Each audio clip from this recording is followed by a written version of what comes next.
முகம் கரோதி வாச்சலம் புங்கம் லங்கயத்தேகிரம் எத்கிருபாத்தமகம் வந்தே ஸ்ரீகுரும் தீனதாரணம். ஸ்ரீல பிரபுபாத் கி ஜெய். பகவத்கீதை அத்தியாயம் 18 41வது ஸ்லோகத்தில் இருக்கும். இது வரைக்கும் கிருஷ்ணர் சுருக்கமா அறிவுரைகள்லாம் சுருக்கமா சொல்ல ஆரம்பிச்சிட்டார். பகவத்கீதையினுடைய சுருக்கம் தான் 18வது அத்தியாயம் கூட. இப்ப படிப்படியா முன்னேற்றத்தை பத்தி சொல்றார். படிப்படியா பகவான் நம்மை முன்னேற்றி கொண்டு போகிறார் கருத்துக்கள்ல. அப்ப குணங்கள் பற்றி சொன்னார். குணங்கள்ல ஒருத்தர் எப்படி இருப்பாங்க அப்படின்றத சொல்லியாச்சு சுருக்கமா. இப்ப குணங்களை தாண்டி ஒரு மனிதன் குணங்களை தாண்டான் அப்படின்னும் போது அவன் எப்படி இருப்பான்? அப்ப இங்க வர்ணாசிரம தர்மம், இதை நல்லா புரிஞ்சுக்கணும். வர்ணாசிரம தர்மம் நிறைய பிரபுபாதர் பேசுறார். ஒரு சமுதாயம் எடுத்துட்டா அந்த சமுதாயத்துல 4 வகையான மக்கள் இருப்பாங்க. வர்ணம்னா தொழில், அவர்களுடைய ஜாதி அப்படின்னு கூட வச்சுக்கலாம்.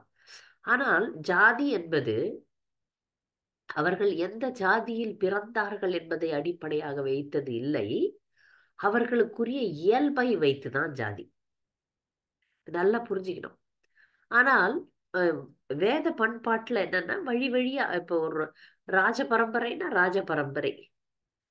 அப்போ இந்த ஒரு பானை செய்யறவங்க அப்படின்னும் போது அந்த பானை செய்யற பரம்பரை அப்படிதான் வருது. அதனால அப்ப ஜாதியின் அடிப்படையில அவங்கள தாழ்வாக பேசுறதோ உயர்வாக பேசுறதோ இல்லை. வேத கலாச்சாரத்துல அந்த மாதிரிலாம் இல்லை. அவங்க அவங்க அவங்க அவங்க கடமையை செஞ்சாங்க. அப்போ எந்த ஒரு சமுதாயத்திலையும் இப்ப கலியுகத்துல இப்ப காலகட்டத்துலதான் நிறைய குழப்பங்கள். இந்த இடைப்பட்ட காலத்துல சில பேர் நான் ஒஸ்தி நீ ஒஸ்தி, நான் மிக உயர்ந்தவன் நீ மிக தாழ்ந்தவன் ஒரு பல விஷயங்களை கொண்டாந்து போட்டு இந்த சிஸ்டத்தை, இந்த வர்ணாசிரமத்தை சிதைச்சிட்டாங்க. இதை நம்ம பக்தர்கள் நல்லா புரிஞ்சுக்கணும். அவங்க என்ன நினைக்கிறாங்க? நாஸ்திகர்கள் போலி பிரச்சாரம் செய்யறாங்க. இந்த பிராமணர்கள் சூத்திரர்கள் மற்றவர்களை தாழ்வாக நினைத்துட்டாங்க அப்படின்ட்டு. இந்த மாதிரி குழப்பங்கள்லாம் சமுதாயத்துல வந்துருச்சு. ஆனால் உண்மையான ஒரு சமுதாயத்துல பிராமணர்கள், சத்திரியர்கள், வைசியர்கள், சூத்திரர்கள் 4 வகை இருக்கு. இந்த 4 வகையும் தேவை. இப்ப இல்ல, நமக்குள்ள இல்ல, இதெல்லாம் கிடையாது, சமத்துவம் தான், கம்யூனிசம் தான் அப்படின்னு பேசினா கூட எந்த நாடு எடுத்துக்கிட்டீங்கனாலும் அதுல ஆள்பவர்கள் இருக்கிறார்கள். ஆள்பவர்களுக்கு அறிவுரை கூறுபவர்கள் இருக்கிறார்கள். இப்ப நம்முடைய நாட்டையே வச்சுக்கிட்டீங்கன்னா கூட பிரதம மந்திரி இருக்கிறார், இல்ல முதலமைச்சர் இருக்கிறார். முதலமைச்சர் படிக்கிறார் பாருங்க, நீங்க எல்லாம் பார்த்திருப்பீங்க. பேசுறார், லெக்சர் கொடுக்குறாரு பாருங்க. அதுக்கு எழுதி கொடுக்கறது ஐஏஎஸ் ஆபீசர்ஸ் தான்.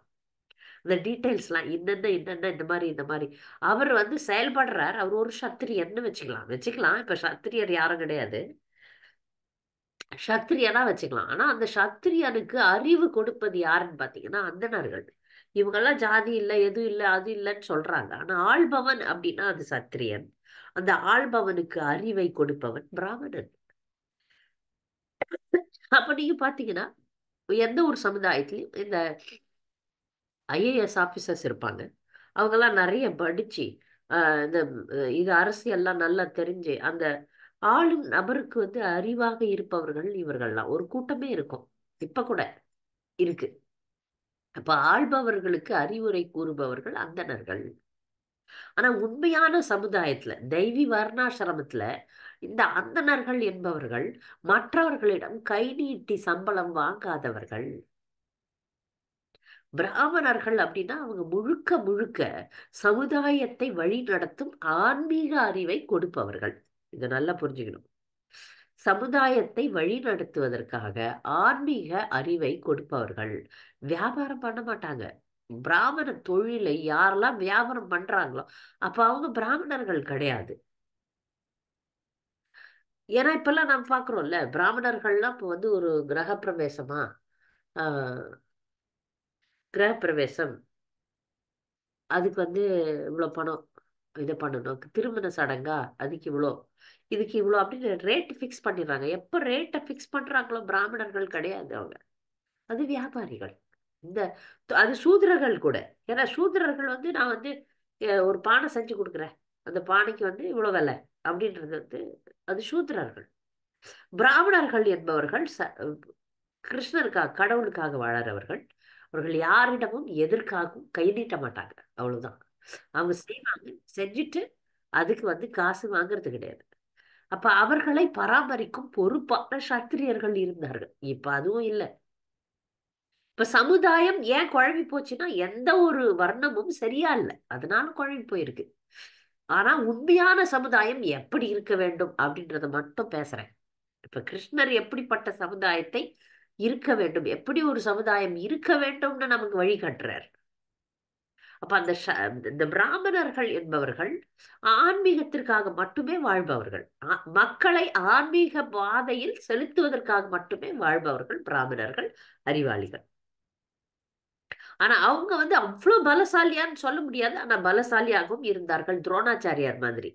துரோணாச்சாரியார் வந்து அந்த அந்த சண்டை வித்தையை கூட அவர் தான், பிராமணர் தான் சொல்லி கொடுத்தார். அவர் பிராமணர் தான், ஆனா வந்து அவரு சண்டை வித்தியை அறிந்த பிராமணர். அப்ப அவரை, இப்ப அந்த பிராமணரை அந்த அரசாங்கம் நன்றாக வைத்திருந்தது. சரியா? அப்ப சத்திரியர்கள் என்பவர்கள் எப்படி இருக்கணும்? இங்க சொல்லிட்டாங்க பாருங்க. வீரமானவர்களாக இருக்க வேண்டும், ஆளும் திறன் உடையவர்களாக இருக்க வேண்டும், தைரியமானவர்களாக இருக்க வேண்டும். இப்ப காலத்துல எல்லாம் பாத்தீங்கன்னா அரசியல்வாதிங்க அப்படி எது பார்த்தாலும் பயப்படுறாங்க. ஏன்னா சுத்தி போன படை, அந்த படை, இந்த படை, கன் வச்சுட்டு நிக்குது. அவங்கதான் சத்திரியர்கள், இவர் கிடையாது. சத்திரியன் என்பவன் வீரமாக இருக்க வேண்டும், தைரியமாக இருக்க வேண்டும். அதெல்லாம் இல்ல. அது நாம இதெல்லாம் புரிந்து புரிந்து கொள்ள வேண்டும்ன்றதுக்காக விளக்குறேன். சத்திரியன் தலைவன் அப்படின்றவங்க மிக வீரமாக இருக்க வேண்டும், ஆளும் திறன் உடையவர்களாக இருக்க வேண்டும். ஆனால் அதோடு சேர்த்து அவர்கள் ராஜரிஷிகளாக இருக்க வேண்டும். இப்ப எல்லா வர்ணத்தையும் நான் வர்ணிக்க போறேன். ஆனா அந்த வர்ணத்தோட சேர்ந்து கிருஷ்ண உணர்வு இருக்க வேண்டும். அது இல்லைன்னா அவங்க யூஸ்லெஸ். நாட்டை நன்கு ஆளணும்னா அவனுக்கு வந்து சாஸ்திரம் தெரிஞ்சிருக்கணும். தெரிஞ்சிருக்காம அவன் சத்திரியனாக கூட இருக்க, சூத்திரனாகவும் இருக்க முடியாது. இப்ப பிராமண, சத்திரிய, வைசிய, சூத்ரன்னு 4 ஜாதி சொல்றோம். ஆனால் அதுல வந்து அவங்க பொதுவா எல்லாருக்கும் வந்து சூத்ரன்னா கேவலம் அப்படின்னு நினைச்சுக்கிறாங்க. ஆனால் சூத்ரனா இருக்க கூட இப்ப இருக்கிற கலியுகத்துல யாருக்கும் தகுதி கிடையாது. ஏன்னா சூத்ரனுக்கு கூட பக்தியாக இருக்க வேண்டும், அவங்க செய்யற தொழில சிறப்பாக இருக்க வேண்டும். அந்த தகுதி கூட இப்ப கலியுக மக்களுக்கு எதுவுமே யாருக்கும் இல்லை. அதை புரிஞ்சுக்கணும். அப்ப வியாபாரிகள் அப்படின்றவங்க எப்படின்னா, அஹ் இந்த வைஷ்யர்கள் அப்படின்றவங்க விவசாயிகளும் வியாபாரிகளும். ஏன்னா அந்த சமுதாயத்துல பொருளாதாரத்தை பெருக்குபவர்கள் அப்படின்னு அர்த்தம். பொருளாதாரம் என்பது அச்சடிச்ச நோட்ல கிடையாது. ஏன்னா இப்ப நமக்கு வந்து பொருளாதாரம் மேல கீழே போகுது பாருங்க. அதுக்கு காரணம் என்னன்னா இந்த வெள்ளைத்தாள்கள், இந்த ரூபாய் நோட்டுகள் மிகவும் தவறு. அந்த பேங்க் ரூபாய் நோட்டுகள் இதெல்லாம் வந்து சமுதாயத்தை சீர்கெடுத்துச்சு. ஏன்னா உண்மையான சமுதாயத்துல பணமே இருக்கக்கூடாது, பண்டமாற்றம் தான். நீ நெசவு தொழில் செய்யறியா, அவளுக்கு துணி கொடு, அவளுக்கு அதுக்கு பதில் ஒரு விவசாயி கிட்ட இருந்து அரிசி வாங்கிக்கோ. அப்படித்தான் இருந்தது. இப்ப மன்னர்கள் கிட்ட எல்லாமே இருந்தது. அந்த மன்னர்கள் அந்தணர்களை பராமரித்தார்கள். இப்படிதான் இருக்கணுமே தவிர அதை பணமா எப்ப ஆக்குனாங்களோ அப்பவே அந்த பொருளாதார சீர்கேடு ஆரம்பிச்சிடுச்சு. இது வந்து பொருளாதாரம் படிச்சவங்களுக்கு தான் தெரியும். எப்போது அந்த பணமா மாத்தினாங்களோ அப்போ வந்து சுயநலம் அதிகமாகி போய் ஒரு கூட்டம் மட்டும் நல்லா இருக்கும், ஒரு கூட்டம் நல்லாவே இருக்காது. முக்கியமாக விவசாயிகள், அவங்கதான் உழைக்கும் வர்க்கம். ஆனா அவர்கள் பாதிக்கப்படுறாங்க பாருங்க இப்ப. ஏன்னா அந்த பணம் உள்ளவர்கள் வந்து அந்த பணத்தை துஷ்பிரயோகம் செய்யறாங்க. அதனால உண்மையில ஒரு சமுதாயத்துல பணமே இருக்கக்கூடாது. தங்கும் இடம், சாப்பாடு, தண்ணீர் வசதி, இதெல்லாம் வந்து ஒரு மன்னன் ஆகியவன் எல்லாருக்கும் சமமா தான் தரணும். ஒரு வர்க்கத்தினர் எல்லாத்தையும் அனுபவிக்கணும், இன்னொரு வர்க்கத்தினர் அனுபவிக்க கூடாதுன்றது கிடையாது. அவங்களுடைய தொழில் தான் வேறையே தவிர அடிப்படை வசதிகள் எல்லாருக்கும் சமமா கிடைக்கணும். அப்படி கிடைக்குதா எங்கேயாவது? அப்ப இதெல்லாம் யாருக்கு இந்த இந்த சமுதாயத்தில் நடக்கக்கூடிய இந்த சீர்கேடுகள்லாம் யாருக்கு போகும்? இந்த கேடுகளுடைய பலன் யாருக்குன்னா நாட்டை ஆள்பவனுக்கு. யாரெல்லாம் மன்னனா இப்ப அரசியல்வாதியா ஆகணும்னா அவ்வளவு ஆசைப்பட்டு ஆவறாங்க இல்லையா? எல்லாரும் அரசியல்வாதி ஆகணும்னா எவ்வளவு ஆசைப்படுறாங்க. சில பக்தர்கள் கூட இந்த மாயையில சிக்கிறாங்க. இந்த பதவி என்ற ஆசை. ஆனால் இதுல ஒரு முக்கியமான ஒரு விஷயம் இருக்கு. யாரெல்லாம் ஒரு நாட்டை ஆள்கிறார்களோ அவங்களுக்கு அந்த மக்கள் பிரஜைகள் செய்யும் பாவத்தில் 1/6 போகும். இது நான் சொல்ல மனு சமிதால எழுதி வச்சிருக்கேன். இப்ப 1/6 பாவத்தை வாங்கினா என்ன ஆகும் பாருங்க. அப்ப தகுதி இல்லாமல் ஒரு ஒரு விஷயத்திற்கு நாம் ஆசையே படக்கூடாது. இது பக்தர்களாகிய நாம இந்த சட்டதிட்டங்கள்லாம் தெரிஞ்சுக்கணும். இப்போ ஒரு தகுதியே இல்லைன்னா நம்ம தாய் தந்தையரா ஆகக்கூடாது. இப்ப நமக்கு நம்மை சார்ந்தவர்களை கிருஷ்ண உணர்விற்கு கண்டிப்பாக கொண்டு வர வேண்டும். அப்படி அப்படி ஒரு கடமை எல்லாருக்குமே இருக்கு. நம்ம தாய் தந்தையர்னா நம்முடைய குழந்தைகளை கிருஷ்ண உணர்வுக்கு கொண்டு வர வேண்டும். இல்லைன்னா தாய் தந்தையரா இருப்பதற்கு தகுதி இல்லை. அப்போ ஒரு மன்னன் அப்படின்னும் போது அவனுக்கு பொறுப்புகள் அதிகம். அங்கங்க போய் கோல்பால் பண்ணி ஊரை ஏமாத்தி உலகத்தை ஏமாத்தி மன்னனாக மாறுறாங்கன்னா அது இங்க ஏமாத்தலாம், அங்க ஏமாத்த முடியாது. ஆகையினால மக்களே, இந்த சத்திரியர், வைஷ்யர், சூத்திரர், பிராமணர்கள் யார் யாருக்கு என்னென்ன கடமை, என்னென்ன சுபாவம், அந்த சுபாவத்தை வச்சுதான் அவங்க எந்த வரணும்னு சொல்லுவாங்க. பெண்கள் எந்த வர்ணத்திலயும் வரல. அப்ப கேட்கலாம், அப்ப ஏன் அவங்கள தாழ்த்துறாங்க? அவங்க பெண்களை சூத்திர வர்ணம் தான். ஏன்னா பெண்களுடைய இயல்பு, பெண்களுடைய இயற்கை வேற, பெண்களுடைய கடமைகள் வேற. அதனால அவங்க அவரவருடைய அவங்க அந்த பெண்களுடைய கணவருடைய வர்ணத்தை அவர்கள் ஏற்கிறார்கள். கணவன் பிராமணரா இருந்தா பெண் பிராமண பெண் ஆகிறாள். கணவன் சத்திரியனா இருந்த பெண் சத்திரிய பெண்ணாக மாறுகிறாள். அப்படி மாறுகின்றது. அவர்கள் அவர்களுக்கு என்ன கடமை என்பது தனிப்பட்ட முறையில எழுதப்பட்டிருக்கு. இப்ப இங்க பேசுறது இந்த 4 வர்ணங்கள் ஆண்களுக்கு தான், ஆண்களுக்கு தான். இப்ப இந்த வர்ணத்துல இருக்கிறவங்களுக்கு எப்படி அவர்களுடைய சுபாவம் இருக்கும் அப்படின்னு பார்க்கலாம். இப்ப இந்த சுபாவங்கள்லாம் இருந்ததுன்னா நீங்களே கண்டுபிடிச்சுக்கலாம் இவங்க எல்லாம் பிராமணர்கள்னு. அப்ப இஸ்கான் இயக்கத்துல என்ன பண்றோம்னா அனைவரையும் பிராமணர்களாக மாத்துகிறோம். யாரெல்லாம் கிருஷ்ண பக்திக்கு வராங்களோ, ஏன்னா ஆன்மீகத்துல நாட்டம் கொள்பவர்கள் யாருன்னா பிராமணர்கள் தான். அதனால நம்முடைய இயக்கமே எல்லாரையுமே, இந்த இயக்கத்துக்கு வருபவர்கள் அவங்க எந்த வர்ணத்தை சேர்ந்தவர்களாக வேணா இருக்கலாம். ஆனா அவர்களை பிராமணர்களாக மாற்றுவதுதான் இயக்கத்தினுடைய குறிக்கோளாக இருக்கிறது. அதனால யாரெல்லாம் இந்த 4 விதிமுறைகள், 16 மாலைகள் ஜபிக்கிறது, அஹ் ஆன்மீக வாழ்க்கையில ஆர்வம் காட்டுதல், பிரச்சாரத்துல ஈடுபடுது அப்படின்னும் போது நீங்க பிராமணிக்கல் கல்ச்சர்ல, இந்த பிராமண கலாச்சாரத்துல நுழையிறோம்னு அர்த்தம். ஆனால் உண்மையாகவே ஒரு பிராமணன் ஆகணும்னா அந்த பணம் சம்பாதிக்கிறது, பணத்து பின்னாடி ஓடுறதெல்லாம் நிறுத்தணும். முழுக்க முழுக்க கிருஷ்ணரையே நம்பி, முழுக்க முழுக்க முழுக்க முழுக்க முழுக்க முழுக்க கிருஷ்ணரையே நம்பி வாழும் வாழ்க்கைக்கு தான் நம்முடைய குறிக்கோளாக கொண்டு போகணும். இப்ப முடியலன்னா பரவாயில்ல. இப்ப நம்ம எந்த நிலையில இருக்கிறோமோ அந்த நிலையில இருந்து கொண்டு பக்தி தொண்டை எடுத்துக்கொள்வோம். ஆனா ஒரு காலகட்டத்துல நாம முழுக்க கிருஷ்ணரையே நம்பி வர நிலைக்கு நாம போகணும். அது வந்துரும். தூய பக்திக்கு வரும்போது அது வந்துரும். சரியா? இப்ப பிராமணர்கள் எப்படி இருப்பாங்க, யாரெல்லாம் பிராமணர்கள் அப்படின்னு பார்க்கலாம்.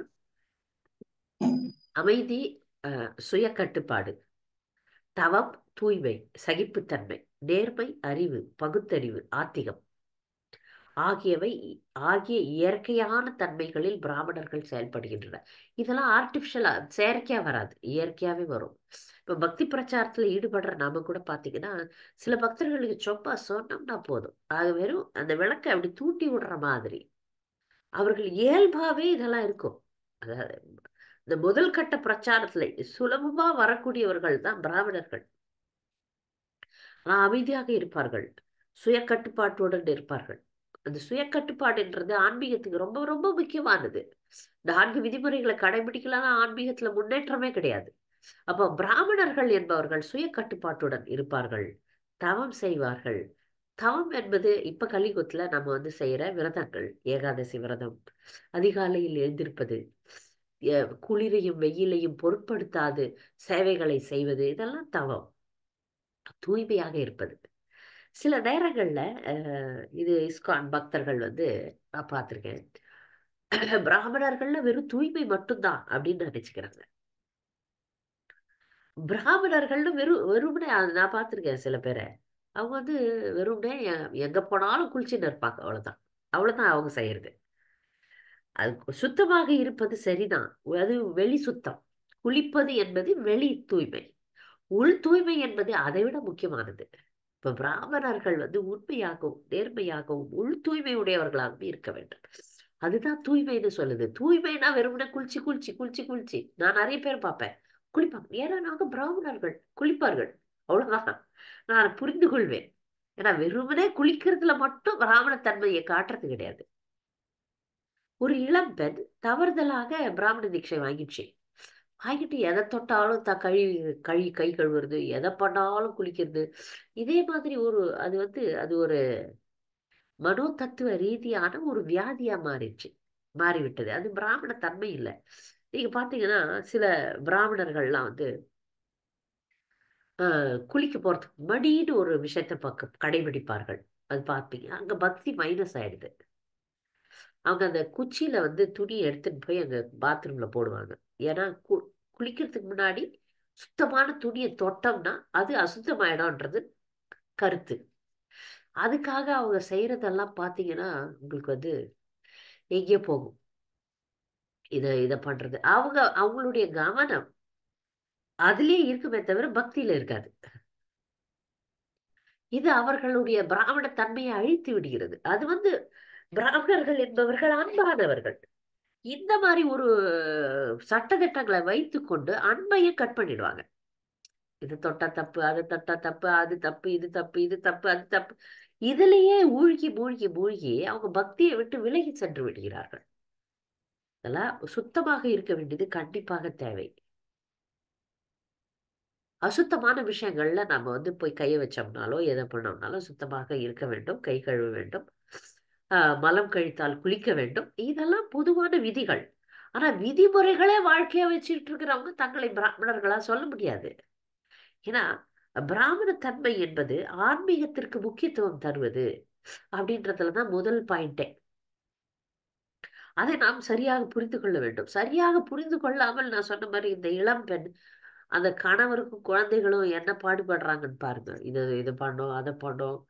அப்ப அவங்க வந்து நாள் முழுக்க அவர்களுடைய நேரம் அவர்களுக்கு ஜெபம் செய்யறதுக்கு டைமே கிடையாது. ஏன்னா எது பண்ணாலும் குளிக்கணும்.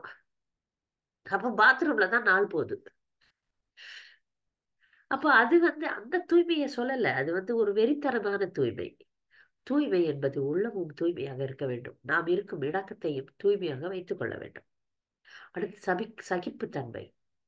பிராமணனுக்கு சகிப்புத்தன்மை ரொம்ப வேணும். அவர்கள் யாராவது நம்ம வந்து நிந்தித்தார்கள், நம்மை தரக்குறைவாக பேசினார்கள், அந்த நேரத்துல எல்லாம் பிராமணர்கள் ரியாக்ட் பண்ண மாட்டாங்க. எதிர்வினை செய்ய மாட்டாங்க. பொறுத்துக் கொள்வார்கள். பிராமணர்களுக்கு சகிப்புத்தன்மை அதிகமாக இருக்க வேண்டும். நேர்மை, உண்மையே பேச வேண்டும். அறிவு அறிவு ஆற்றல் வந்து கண்டிப்பா இருக்கும். பகுத்தறிவு, அறிவு பகுத்தறிவு. இது அறிவு என்பது அஹ், பொதுவாக ஆன்மீக விஷயங்களை பற்றின ஞானம், பொது விஷயங்களை பற்றின ஞானம். பகுத்தறிவு என்பது எந்த சூழ்நிலையில் எப்படி செயல்படுவது, அதான் பகுத்தறிவு. அந்த ஞானம். ஆத்திகம் எல்லாருக்கும் தெரியும். ஆன்மீகம் இதெல்லாம் வைத்துக் கொண்டிருப்பவர் தான் வந்து பிராமணர்கள். இதெல்லாம் இயல்பா இருக்கணும். சரி, இந்த குணங்கள் மேல கவர்ச்சி வருது. இந்த குணங்களை ஒருத்தர் வளர்த்துக் கொள்கிறார்கள்னாலும் பிராமணர்கள் தான். இந்த குணங்களை நீங்கள் வளர்த்து கொண்டீர்கள் என்றால், சரி மாதாஜி சொல்லிட்டாங்க பிராமண குணங்களை வளர்த்து கொள்ள வேண்டும் அப்படின்னு சொல்லிட்டு வீட்டுல போயிட்டு இப்ப நான் சொன்ன அதே கதையை நீங்க யாராவது செஞ்சிட போறீங்க. குழந்தைகள்லாம் எதாவது பண்ணிட்டாங்கன்னா இதை தொட்டா தப்பு, அதை தொட்டா தப்பு, அது தப்பு, இது தப்பு அப்படின்னு நிறைய பேர் வந்து அதை வந்து வெறித்தனமாக எடுத்துக்கொள்கிறார்கள். அது கிடையாது. இங்கு அன்போடு அதை செயல்படுத்த வேண்டும். இப்ப நாமெல்லாம் வீட்டுல பக்தர்கள் எல்லாருமே வீட்டுல சமைக்கிற பாத்திரம் சாப்பிடுற பாத்திரம் தனியா வச்சிருக்கோம் இல்லையா? சில இடங்கள்ல அது சாத்தியம் கிடையாது. ஏன்னா நம்ம வந்து இப்ப வெளிநாடுகளிலோ இல்ல வாடகை வீட்டிலேயே இருக்கிறவங்களுக்கு இந்த மாதிரி தனித்தனியாக வைக்கக்கூடிய வசதிகள் இல்லாமல் இருக்கலாம். அப்படி இருக்கிறவங்க அதுக்கேத்த மாதிரி ஒரு அரேஞ்ச்மெண்ட்ஸ் பண்ணிக்கணும். அது பண்ண முடியலையேன்னு வீட்டுல சண்டை எல்லாம் போடுறது இல்ல. ஏன்னா சமைக்கிற பாத்திரம் வந்து பகவானுக்காக சமைக்கிறோம், அதனால அதை தனியா வைக்கணும். சாப்பிடுற பாத்திரம் நம்ம எச்சில் படுது, அதனால அதை தனியா வைக்கிறோம். இந்த வேற்றுமை கடைபிடிக்க முடியாத இடங்கள்ல அட்ஜஸ்ட் பண்ணிக்கணும் பெண்கள். அதுக்காக சண்டை போட்டு வீட்டுல ஆர்ப்பாட்டம் பண்ணி அதெல்லாம் வேண்டாம். படிப்படியாக இந்த விஷயங்களை நாம் கடைபிடிக்க வேண்டும். ஆனால் அதற்காக அதை வெறித்தனமாக மாற்றக்கூடாது அப்படின்றத கருத்து. அதுல பிராமணர்கள் என்பவர்கள் அமைதியாக இருப்பார்கள், கோவம்லாம் நிறைய வராது பிராமணர்களுக்கு. அதனாலதான் பிராமணர்கள் வந்து இப்ப சண்டையும் போட முடியாது. ஏன்னா சத்திரியர்களுக்கு கோபம் வரும், அப்பதான் சண்டை போட முடியும். பிராமணர்களுக்கு வராது. சுய கட்டுப்பாடு வேண்டும், தவம் செய்ய வேண்டும். பிராமணர்கள் முக்கியமாக ஆன்மீகவாதிகள். ஆன்மீகவாதத்துல காலையில சீக்கிரமா எழுந்துக்கணும், குளிர்ல பச்சை தண்ணியில குளிச்சுட்டு மேல, ஏன்னா பிராமணர்கள் பூஜை பண்ணணும், பூஜை பண்ணும்போது மேல சட்டை போட முடியாது. இப்ப கூட இங்க வந்து கடும் குளிர் இருக்கிறது மாயப்பூர்ல. பூஜை செய்யும் பூஜாரிகள்லாம் வந்து மேல சட்டை போட முடியாது. நாமெல்லாம் ஜாக்கெட் அது இது போட்டு கவர் பண்ணிட்டு போறோம். ஆனா அவர்கள் வந்து கால்ல சாக்ஸ் கூட போடக்கூடாது. அப்ப பிராமணர்களுக்கு தவம் செய்யக்கூடிய அளவுக்கு மன உறுதி வேண்டும், சகிப்புத்தன்மை வேண்டும், அறிவு வேண்டும், பகுத்தறிவு வேண்டும், ஆன்மீகவாதிகளாக இருக்க வேண்டும். அவர்கள் யாரையும் நம்பி வாழாதவர்களாக இருக்க வேண்டும். இது மிக மிக முக்கியமான ஒரு பிராமணத்தன்மை. யாரையும் எதையும், எதையும்ன்றது வந்து பணம், பணம் சொத்து வசதி இத யாரையும் என்பது எந்த ஒரு மனிதனையும் சார்ந்து வாழ்றது கிடையாது. பிராமணர் கிருஷ்ணரை மட்டுமே நம்பி வாழ்வார்கள். அதான் பிராமணத்தன்மை. அடுத்து வந்து சத்திரியர்கள். சத்திரியர்கள் சூரத்தனம், வலிமை, மன உறுதி, வளமை, போரில் தைரியம், கொடை, ஆளும் தன்மை ஆகியவை சத்திரியர்களுடைய சுபாவத்திலிருந்து பிறந்த செயல்கள். இப்ப சத்திரியர்களாக இருக்கக்கூடியவர்கள், நான் முன்னவே சொன்ன மாதிரி, இப்ப இருக்கிற அரசியல்வாதிகள் சத்திரியர்கள் எல்லாம் சொல்ல முடியாது. அந்த அரசியல்வாதிகள்ல பெண்களும் இருக்கிறாங்க. பெண்கள் வந்து அரசியலுக்கு வரவே முடியாது, வரக்கூடாது, அது வேற.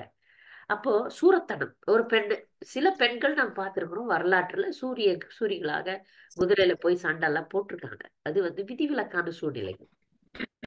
பொதுவாக பெண்கள் வந்து அரசியல்வாதிகளாக ஆகிறதுக்கு வாய்ப்பே கிடையாது.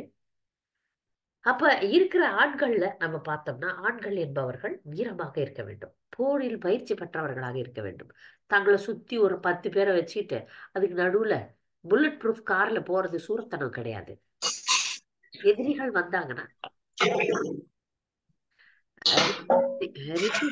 ரிபுரா மாலினி மாதாஜி, நீங்க வந்து ஆன் பண்ணிடுறீங்க, நான் ஆஃப் பண்ணிக்கிட்டே இருக்கிறேன். நீங்க ஏதோ வேலை செய்றீங்க, அது சத்தம் வருது, அதுக்கு தான் நான் உங்களை ஆஃப் பண்ணிக்கிட்டே இருக்கிறேன். மைக்கு மட்டும், மைக்கை நீங்க கேட்குறீங்க, மைக்கை மட்டும் ஆஃப் பண்றதுக்கு காரணம் நீங்க ஏதோ வேலை செய்றீங்க, அந்த சத்தம் கேட்குது. சரியா? இப்போ ஆஹ், திரும்பி ஆன் பண்ணிருக்கீங்க, நீங்க மைக் ஆன் பண்ணிருக்கீங்க மாதாஜி, வேலை செய்யறீங்கன்னா அந்த சத்தம் வருது. சாரி மாதாஜி, சாரி பரவாயில்ல, சாரி. பரவாயில்ல.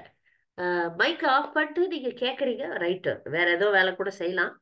கேட்கும் இல்ல இல்ல, அது மைக் ஆஃப் பண்ணது ஆகணும்னே தெரியல எனக்கு. ஓகே. சரி. இப்ப நீங்க வேற ஏதாவது இப்ப பூ கட்டலாம், இல்ல பாத்திரம் கழுவலாம், இந்த மாதிரி வேலை செஞ்சுக்கிட்டே நீங்க கிளாஸை கேட்கலாம், தப்பு கிடையாது. ஆனால் அந்த சத்தம் இங்க வராத மாதிரி பாத்துக்கங்க.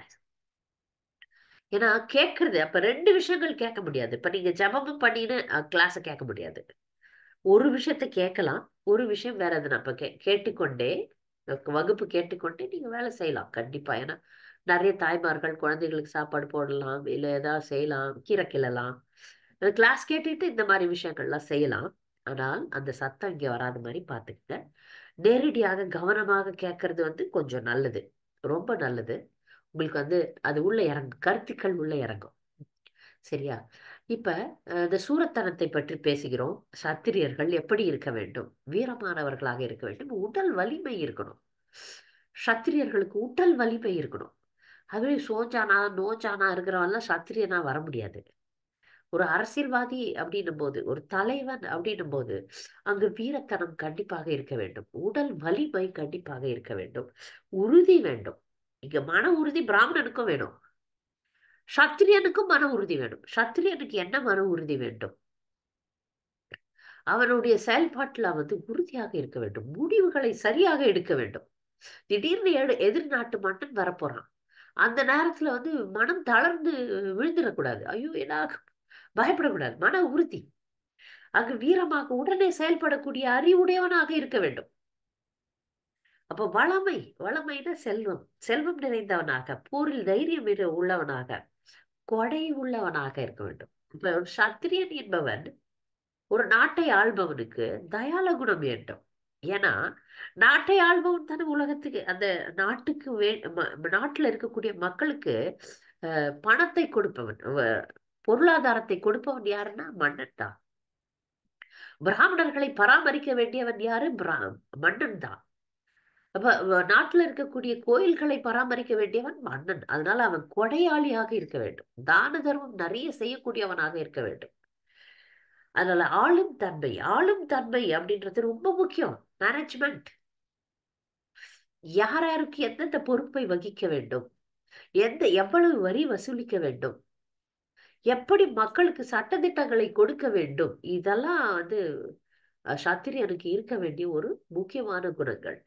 இது வந்து சின்ன லெவல்ல இருக்கலாம். இப்ப எந்த ஒரு தலைவனுக்கும் இந்த குணங்கள்லாம் இருக்கும். நீங்க பாத்தீங்கன்னா இது தலைமை பண்பு அப்படின்னு சொல்றாங்க. லீடர்ஷிப் குவாலிட்டிஸ் அப்படின்றாங்க.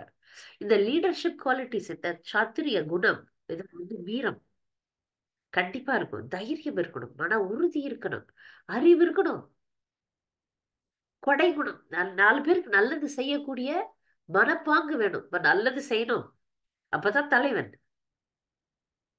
மக்களுக்கு ஒரு ஆபத்துனா உடனே ஓடி நிக்கணும் அங்க. இதெல்லாம் வந்து சத்திரியருடைய குணமாக இயல்பாக இருக்கிறது. அடுத்தது வைஷ்யர்கள், விவசாயம், பசு பராமரிப்பு, வியாபாரம், இதெல்லாம் வந்து இயல்பான செயல்கள். இப்ப ஒரு குழந்தை வியாபாரி ஆக போகுது எதிர்காலத்துல அப்படின்னு நம்ம ஒரு கண்டுபிடிக்கணும்னா அந்த குழந்தை, எனக்கு தெரிஞ்சு ஒரு வியாபாரியினுடைய மகன் சின்ன வயசுலயே வகுப்புல இருக்கிற மற்ற குழந்தைகளுக்கு எல்லாம் வந்து வெளிநாட்டுல இருந்து சாக்லேட் வரும். அந்த சாக்லேட்டை இவர் வந்து பசங்களுக்கு வித்துருவாராம். இல்ல வெளிநாட்டுல இருந்து ஏதோ படங்கள், அது 3D இந்த பிக்சர்ஸ் எல்லாம் வந்து அதை எடுத்துட்டு வந்து இங்க வித்துறது. அப்ப அந்த சிறுவன் இன்னைக்கு பெரிய வியாபாரி. அந்த வியாபாரம் என்பது அந்த ரத்தத்திலே இருக்கு. இந்த பொருளை நான் விற்பது. அப்ப ஒரு பக்தர், இங்கே நம்ம சமூகத்துல ஒரு பக்தர் இருப்பார். அவர் வந்து, நான் எப்பவுமே இட்லி நல்லா செய்வேன்.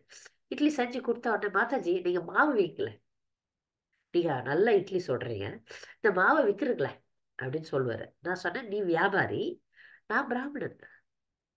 நான் எனக்கு விக்கிற புத்தி எல்லாம் கிடையாது. வந்தியா உனக்கு நான் உபச்சாரணம் கொடுப்பேன். வா, வந்தியா உனக்கு இட்லி சுட்டு சாப்பிட்டுட்டு போயிடு.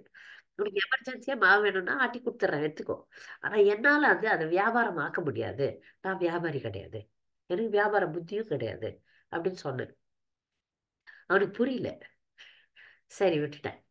சோ இது வந்து வியாபாரிகள் ஏதாவது ஒரு நல்லது அது வித்துலாமே அப்படின்னு நினைக்கிற புத்தியே வந்து வியாபாரம்.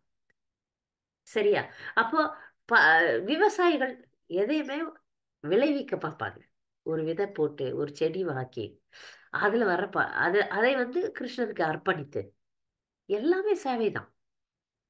எல்லாமே சேவைதான். அப்ப விவசாயி ரொம்ப முக்கியமானவன். விவசாயம் இந்த வைஷ்யர்கள் கூட்டத்துல வருது. வைஷ்யர்கள் வந்து பிராமண சாத்திரிய வைஷ்யர்கள் கீழவாக இருந்தாலும் கீழே வந்துடுறாங்க இல்லையா? சூத்திரர்களோட தான் வைஷ்யர்களை நிக்க வைக்கிறோம். ஆனாலும் அது மிக முக்கியமான தொழில். நீ விவசாயிகள் இல்லைன்னா உலகம் சமுதாயம் நின்றுடும். சமுதாயத்துல நாலு தூண்கள். சத்திரியனும் வேணும், சூத்திரனும் வேணும், பிராமணனும் வேணும், வைஷ்யனும் வேணும். நாலு தூண். ஒரு தூண் இல்லைன்னா அந்த சமுதாயம் இம்பேலன்ஸ் ஆயிடும். நாலு கால் இருந்தாதான் சேர் நிற்கும். ஒரு கால் எடுத்துட்டீங்கன்னா அது எப்படி இருக்கும்? வளைச்சுக்கிட்டு இருக்கும். அப்ப சமுதாயத்துல நாலு பேரும் முக்கியம். இவங்க முக்கியம் அவங்க முக்கியம் இல்லைன்னு சொல்ல முடியாது. அதுல முக்கியமாக விவசாயிகள் மிக முக்கியமானவர்கள். அப்போ இந்த சமுதாயத்தினுடைய பொருளாதாரத்தை நிலை நிறுத்துபவர்கள் யாருன்னா வியாபாரிகள், விவசாயிகள். பசு பராமரிப்பு எவ்வளவு முக்கியம். சாஸ்திரம் சொல்லுது. நிறைய பேர் வேகனா மாறிடுறாங்க, பார்த்துட்டோம்ல. நிறைய பேர் இது பிரச்சாரம் பண்றாங்க. பால் குடிக்காதீங்க, பால் குடிச்சீங்கன்னா அது தப்பு, ஏன்னா பால்ன்றது மாட்டினுடைய ரத்தம், அப்படிலாம் பிரச்சாரம் பண்றாங்க. ஆனா இங்க சாஸ்திரம் பசு பராமரிப்புன்னு சொல்லுது. நமக்கு வந்து வேத நூல்கள் வந்து நாம் பால் குடிக்கலாம், பால் பொருட்களை பயன்படுத்தி கொள்ளலாம்னு சொல்லுது. அதனால்தான் அவளை தாயாக்கிட்டாங்க. பசு என்பது தாய். இப்ப நமக்கு பால் கொடுக்கும் நம்மை பெற்ற தாய்க்கு எவ்வளவு முக்கியத்துவம் தரோமோ அந்த மாதிரி முக்கியத்துவம் தர்றதுதான் பசு பராமரிப்பு. அந்த தாயை நாம நாயை வீட்டுல வச்சுக்கிறோம், ஆனா பசு வெளி தள்ளிடுறோம் இல்லையா? பெட் அனிமல்னு நாய் பூனை அதுங்கெல்லாம் உள்ள சேர்க்கவே கூடாது. நாய் பூனைய உள்ளவே சேர்க்க கூடாது.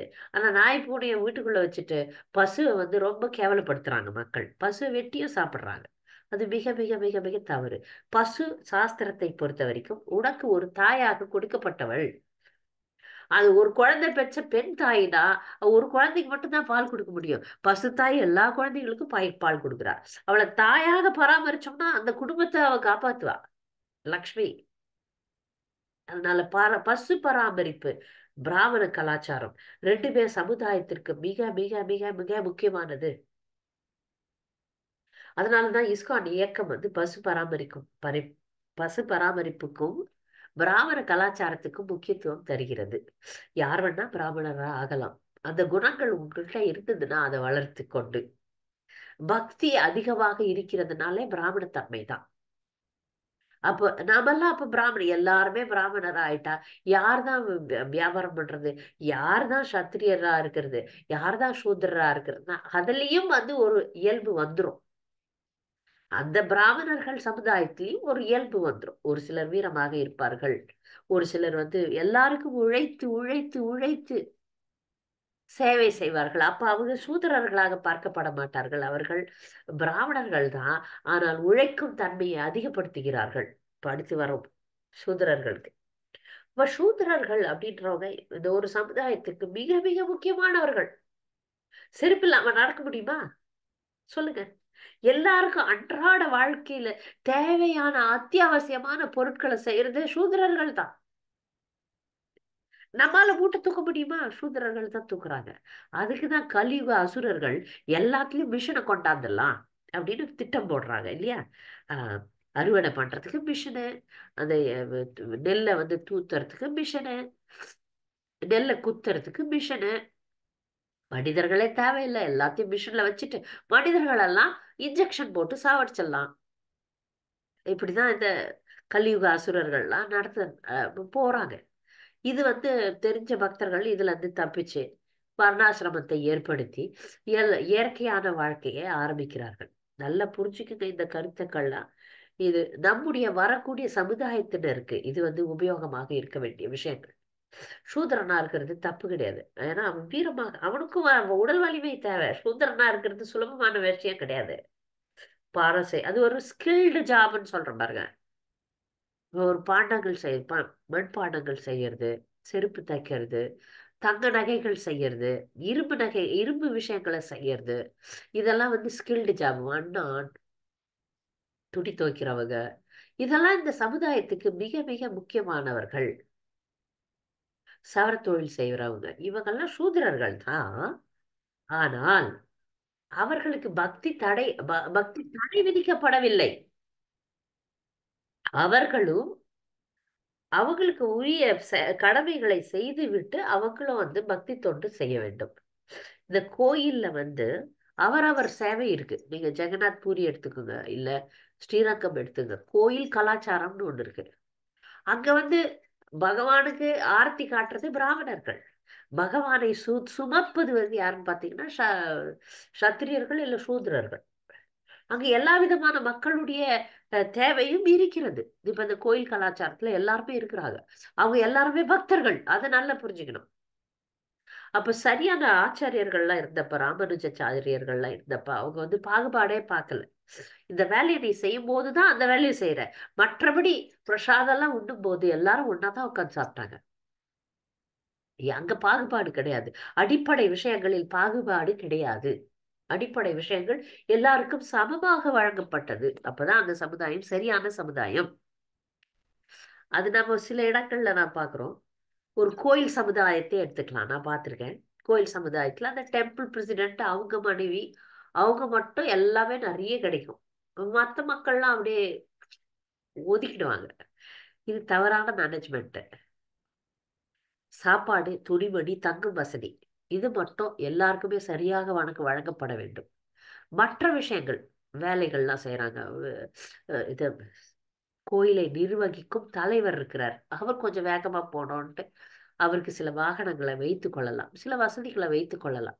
ஆனால் அடிப்படை விஷயங்களை எல்லாருக்கும் சமமாக தர வேண்டும். அதுதான் சரியான நிர்வாகம்.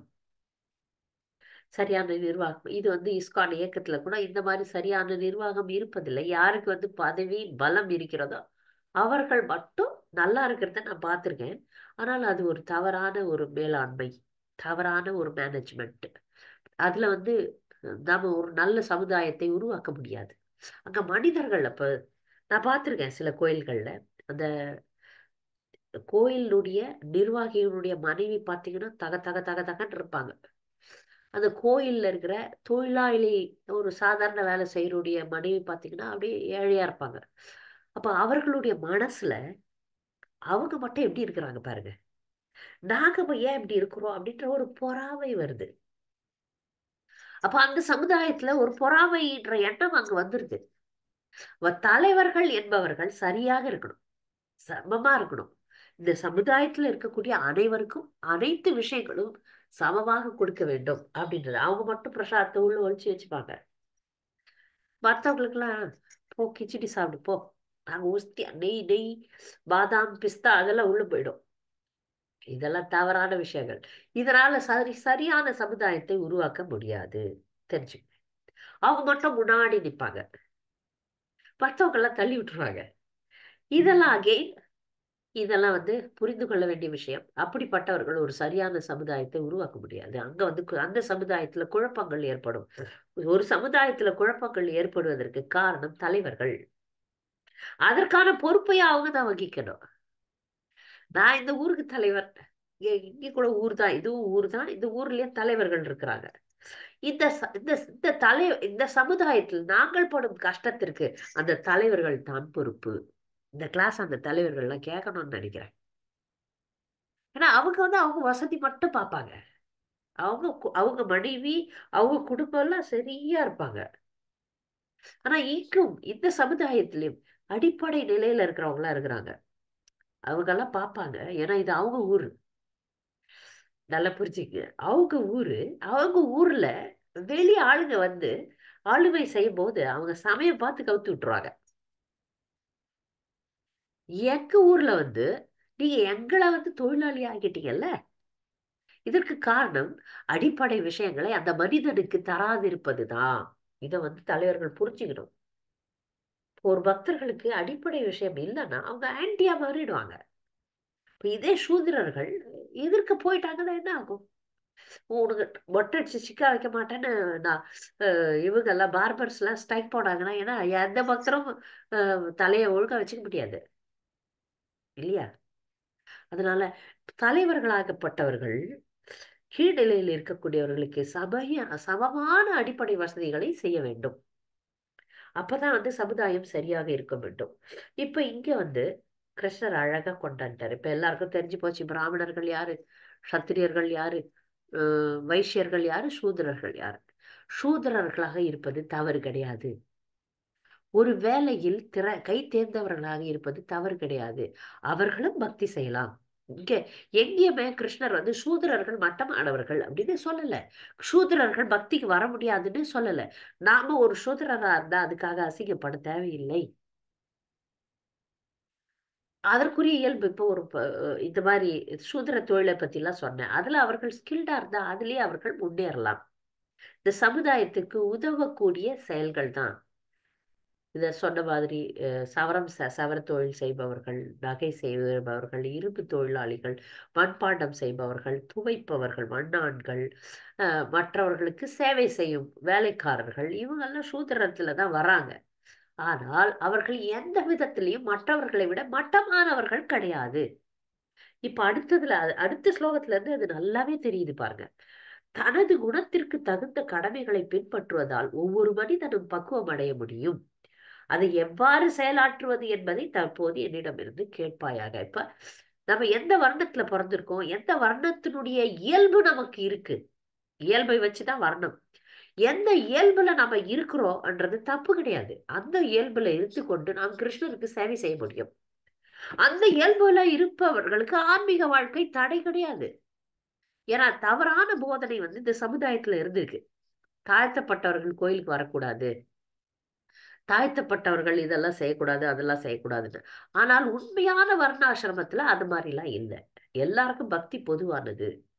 எல்லாரும் கிருஷ்ணருக்கு, கடவுளுக்கு, முழுமுதற் கடவுளுக்கு சேவை செய்யலாம் அப்படிலாம் இருக்கு. அது எப்படின்னு பார்க்கலாம்.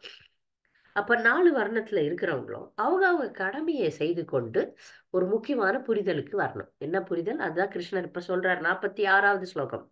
யாரிடமிருந்து எல்லா உயிர் வாழிகளும் தோன்றினரோ, யார் எல்லா இடங்களிலும் பரவி உள்ளாரோ, அந்த இறைவனை தனது சொந்த கடமையை செய்வதால் வழிபட்டு மனிதன் பக்குவத்தை அடைய முடியும் சொல்லிட்டார். அதனால நாம நம்முடைய இயல்பான இயல்பான தொழிலை விட தேவையில்லை. அப்ப ஒரு சத்திரியன் சத்திரியனாக இருக்கலாம், சூத்திரன் சூத்திரனாக இருக்கலாம், வைசியன் வைசியனாக இருக்கலாம், பிராமணன் பிராமணனாக இருந்து அவர்களுடைய கடமைகளை செய்து அந்த கடமையில சிறப்பான நிலையை அடைந்து கிருஷ்ணரை அடையலாம், பகவானை அடையலாம். இது வெளிப்புறம். இந்த வர்ணம் என்பது நம்முடைய கடமை, இந்த உடலை பராமரிப்பதற்காக நாம் செய்ய வேண்டிய கடமை. ஆனா உள்ளூர உள்கடமை என்பது பக்தி தொண்டு. இந்த ரெண்டுத்தையும் செய்யலாம். ஒரே ஒரே விதமாக ஒரே நேரத்துல ரெண்டுத்தையும் நம்ம செய்து நாம் முன்னேற்றத்தை காணலாம். அப்ப இங்க பிரபுபாதர் மிக அழகாக பொருளுரை சொல்லியிருக்கார். இந்த உயிர் வாழிகள் எல்லாருமே கிருஷ்ணருடைய அம்சங்கள் தான். அவரவர் கர்மவினைக்கு ஏத்த மாதிரி அவரவருக்கு இயல்புகள் வருது. நம் முன்னாடி செஞ்ச நல்லது கெட்டதுக்கு ஏத்த மாதிரி இந்த பிறவில நமக்கு இயல்புகள் வருது. அந்த இயல்புகளை கிருஷ்ணர் தொண்டுல ஈடுபடுத்தணும். ஈடுபடுத்தும் போது நாம் தூய்மை அடைகிறோம். தூய்மை அடைந்து பக்குவ நிலைக்கு போக முடியும். தூய்மை அடையாமல் பக்தியில முன்னேற முடியாது. அந்த தூய்மை அடைவதற்கு நமக்கு விதிக்கப்பட்ட கடமைகளை நாம செய்யணும். செய்யும் போது நமக்கு பூர்ணத்துவம் வருது அப்படின்னு சொல்றார். இங்க பகவானுடைய கருணையினால இந்த விஷயத்தை ஒரு பக்தன் அறிகிறான் அப்படின்னு சொல்றார் பிரபுபாதர். அதை இங்க 12வது அத்தியாயத்தை மேற்கோள் காட்டி சொல்றார் பிரபுபாதர். தேஷாம் அகம் சமுத்தர்த்தா அப்படின்னு சொல்றார். அப்படின்னா என்னன்னா, ஒரு பக்தனை, இப்ப நீங்க எந்த வர்ணத்துலனா ஒருத்தன் இருக்கலாம், ஆனா அவன் பக்தி தொண்டு செய்யணும்னு அவன் பக்தி தொண்டுல வரும்போது அவனை விடுவிக்கும் பொறுப்பை கிருஷ்ணர் எடுத்துக்கிறாராம். பக்தி தொண்டை யாரெல்லாம் ஆரம்பிக்கிறாங்களோ, பக்தி தொண்டுல யாரெல்லாம் சிறப்பாக இருக்கிறார்களோ அவர்களை விடுவிக்கும் பொறுப்பு. அவங்க எந்த ஜாதியில பிறந்திருக்காங்க, இந்த வேலை செய்யறாங்க, அதனால அவங்களுக்கு கிடையாது, வெறும் பிராமணர்களுக்கு மட்டும்தான் முக்தி அப்படின்னு எங்கேயுமே இல்லை. நம்ம சூத்திரனா இருந்தாலும் முக்தி அடையலாம், பகவானை அடையலாம், கிருஷ்ண பிரேமையை அடையலாம். அதனால இந்த வர்ணங்கள் நமக்கு சமுதாய கடமைகளை சொல்லுதே தவிர ஆன்மீக வாழ்க்கையில முன்னேற முடியாதுன்னு எங்கேயுமே சொல்லல. அடுத்து, அதனால மற்றவர்கள் கடமையை நாம செய்யறதை விட, மற்றவர்கள் கடமையை செய்யறதை விட அவங்க கடமையை செய்யணும். அப்ப அவங்க கடமையை செய்யறதுனால பாவ விளைவுகள் வராதுன்னு சொல்றாரு கிருஷ்ணர். சொல்றாரு உதாரணமா. அதுக்கு உதாரணம் நிறைய கொடுக்குறாரு பிரபுபாதர். ஏன்னா பொதுவா 4 வர்ணத்துல ஒஸ்தியது பிராமணம் தான் அப்படின்னு சொல்லிட்டு எல்லாரும் என்ன பண்றாங்க, பிராமணர்களா ஆகணும்னு ஒரு ஆசைப்படுறாங்க. அது தேவையில்லை. அது இயல்பு. பிராமணர்களா இருக்கிறவங்க பிராமணர்களா இருக்கட்டும், அது இயல்பு, அவர்களுடைய இயல்பு. இப்போ ஒரு சத்திரியன் ஏன் பிராமணனா போகணும்னு ஆசைப்பட தேவையில்லை. அவன் போர் புரிந்து ஒரு நாட்டை காப்பாற்றி தன் கடமையை செய்து அவன் பக்தியில முன்னேறலாம். சரி, வியாபாரி. அப்ப இப்ப சத்திரியன் சண்டை போடும்போது யாரையாவது கொலை பண்றானா அவனுக்கு பாவ விளைவு வராது. இது ஏற்கனவே நம்ம சொல்லிட்டோம். ஒரு நாட்டுக்காக போரிடுகிறான் ஒரு சத்திரியன், ஒரு வீரன். அப்ப மன்னன் கட்டளை இடுகிறான், எதிர் நாட்டரை கொல்றான். அதனால அவனுக்கு பாவம் வராது. ஆனால் கொலை என்பது பாவம் தான். கொலை செய்தால் பாவம். ஆனால் ஒரு சத்திரியன் போரில் கொலை செய்தான்னா பாவம் வராது. அப்ப அவன் பாவ விளைவுகளால பாதிக்கப்பட மாட்டான் சத்திரியன். ஒரு வியாபாரி, வியாபாரம்னாலே பொய் தாங்க. நீங்க எதையாவது வியாபாரம் பண்ணோம்னாலே அந்த பொருளுடைய விலையில இருந்து கொஞ்சம் அதிகமா வச்சுதான் ஆகணும், இல்லையா? அப்போ வியாபாரிகள்லாம் சொல்லுவாங்க இல்லையா, அஹ், வியாபாரிகள்லாம் வந்து சொல்றாங்க, இது வந்து நான் லாபமே இல்லாம விற்கிறேன் அப்படின்னு சொல்லுவாங்க. லாபமே இல்லாம விற்க முடியாது, லாபம் வச்சுதான் விற்கணும். ஆனா அந்த பொய் ஓகே, நான் அங்கிருந்து இதே விலைக்கு தான் வாங்கிட்டு வந்தேன், அந்த பொய் ஓகே. அதனால அந்த பொய் சொல்வதனால அந்த வியாபாரிக்கு பாவம் வராது. ஏன்னா வியாபாரத்துல வந்து லாபம் இல்லாம வியாபாரம் பண்ண முடியாது. அதனால இங்கு அவனுக்கு வந்து அந்த வியாபாரிக்கு பாவங்கள் வராது. சோ அந்தந்த தொழிலை செய்யும்போது, இப்போ வந்து ஒரு சூத்திரன் வந்து செருப்பு தைக்கிறான், மற்றவர்களுடைய செருப்பை தொடுகிறான். மற்றவர்களுடைய செருப்பை தொடக்கூடாது, காலில் எட்டி உதைக்கூடாதுன்னு ஒரு சட்டம் இருக்கிறது. ஏன்னா அப்படி செய்யும்போது அந்த பாவங்கள், யாருடைய செருப்பை நம்ம எடுக்கிறோமோ அந்த நபருடைய பாவங்கள் நமக்கு வர்றதா இருக்கு. ஒரு ஒரு ஒரு விதி இருக்கிறது. அப்ப செருப்பு தொழிலாளி எல்லாருக்குமே செருப்பு தைக்கிறான், அவ்வளவு பாவமா அவனுக்கு வருமானம் வராது. ஏன்னா அவனுடைய தொழில் அது, அவனுடைய தர்மம். அதனால அவனுக்கு பாவம் வராது. அவனுடைய கடமையை அவன் ஒழுங்கா செஞ்சான்னா அவனுக்கு புண்ணியம் தான் வரும். சரியா? அதனால தத்தம் கடமைகளை செய்வதனால அவர்களுக்கு ஏற்றமே ஒழிய தாழ்வு கிடையாது. மக்களுக்கு புரிஞ்சிருக்கும்னு நினைக்கிறேன்.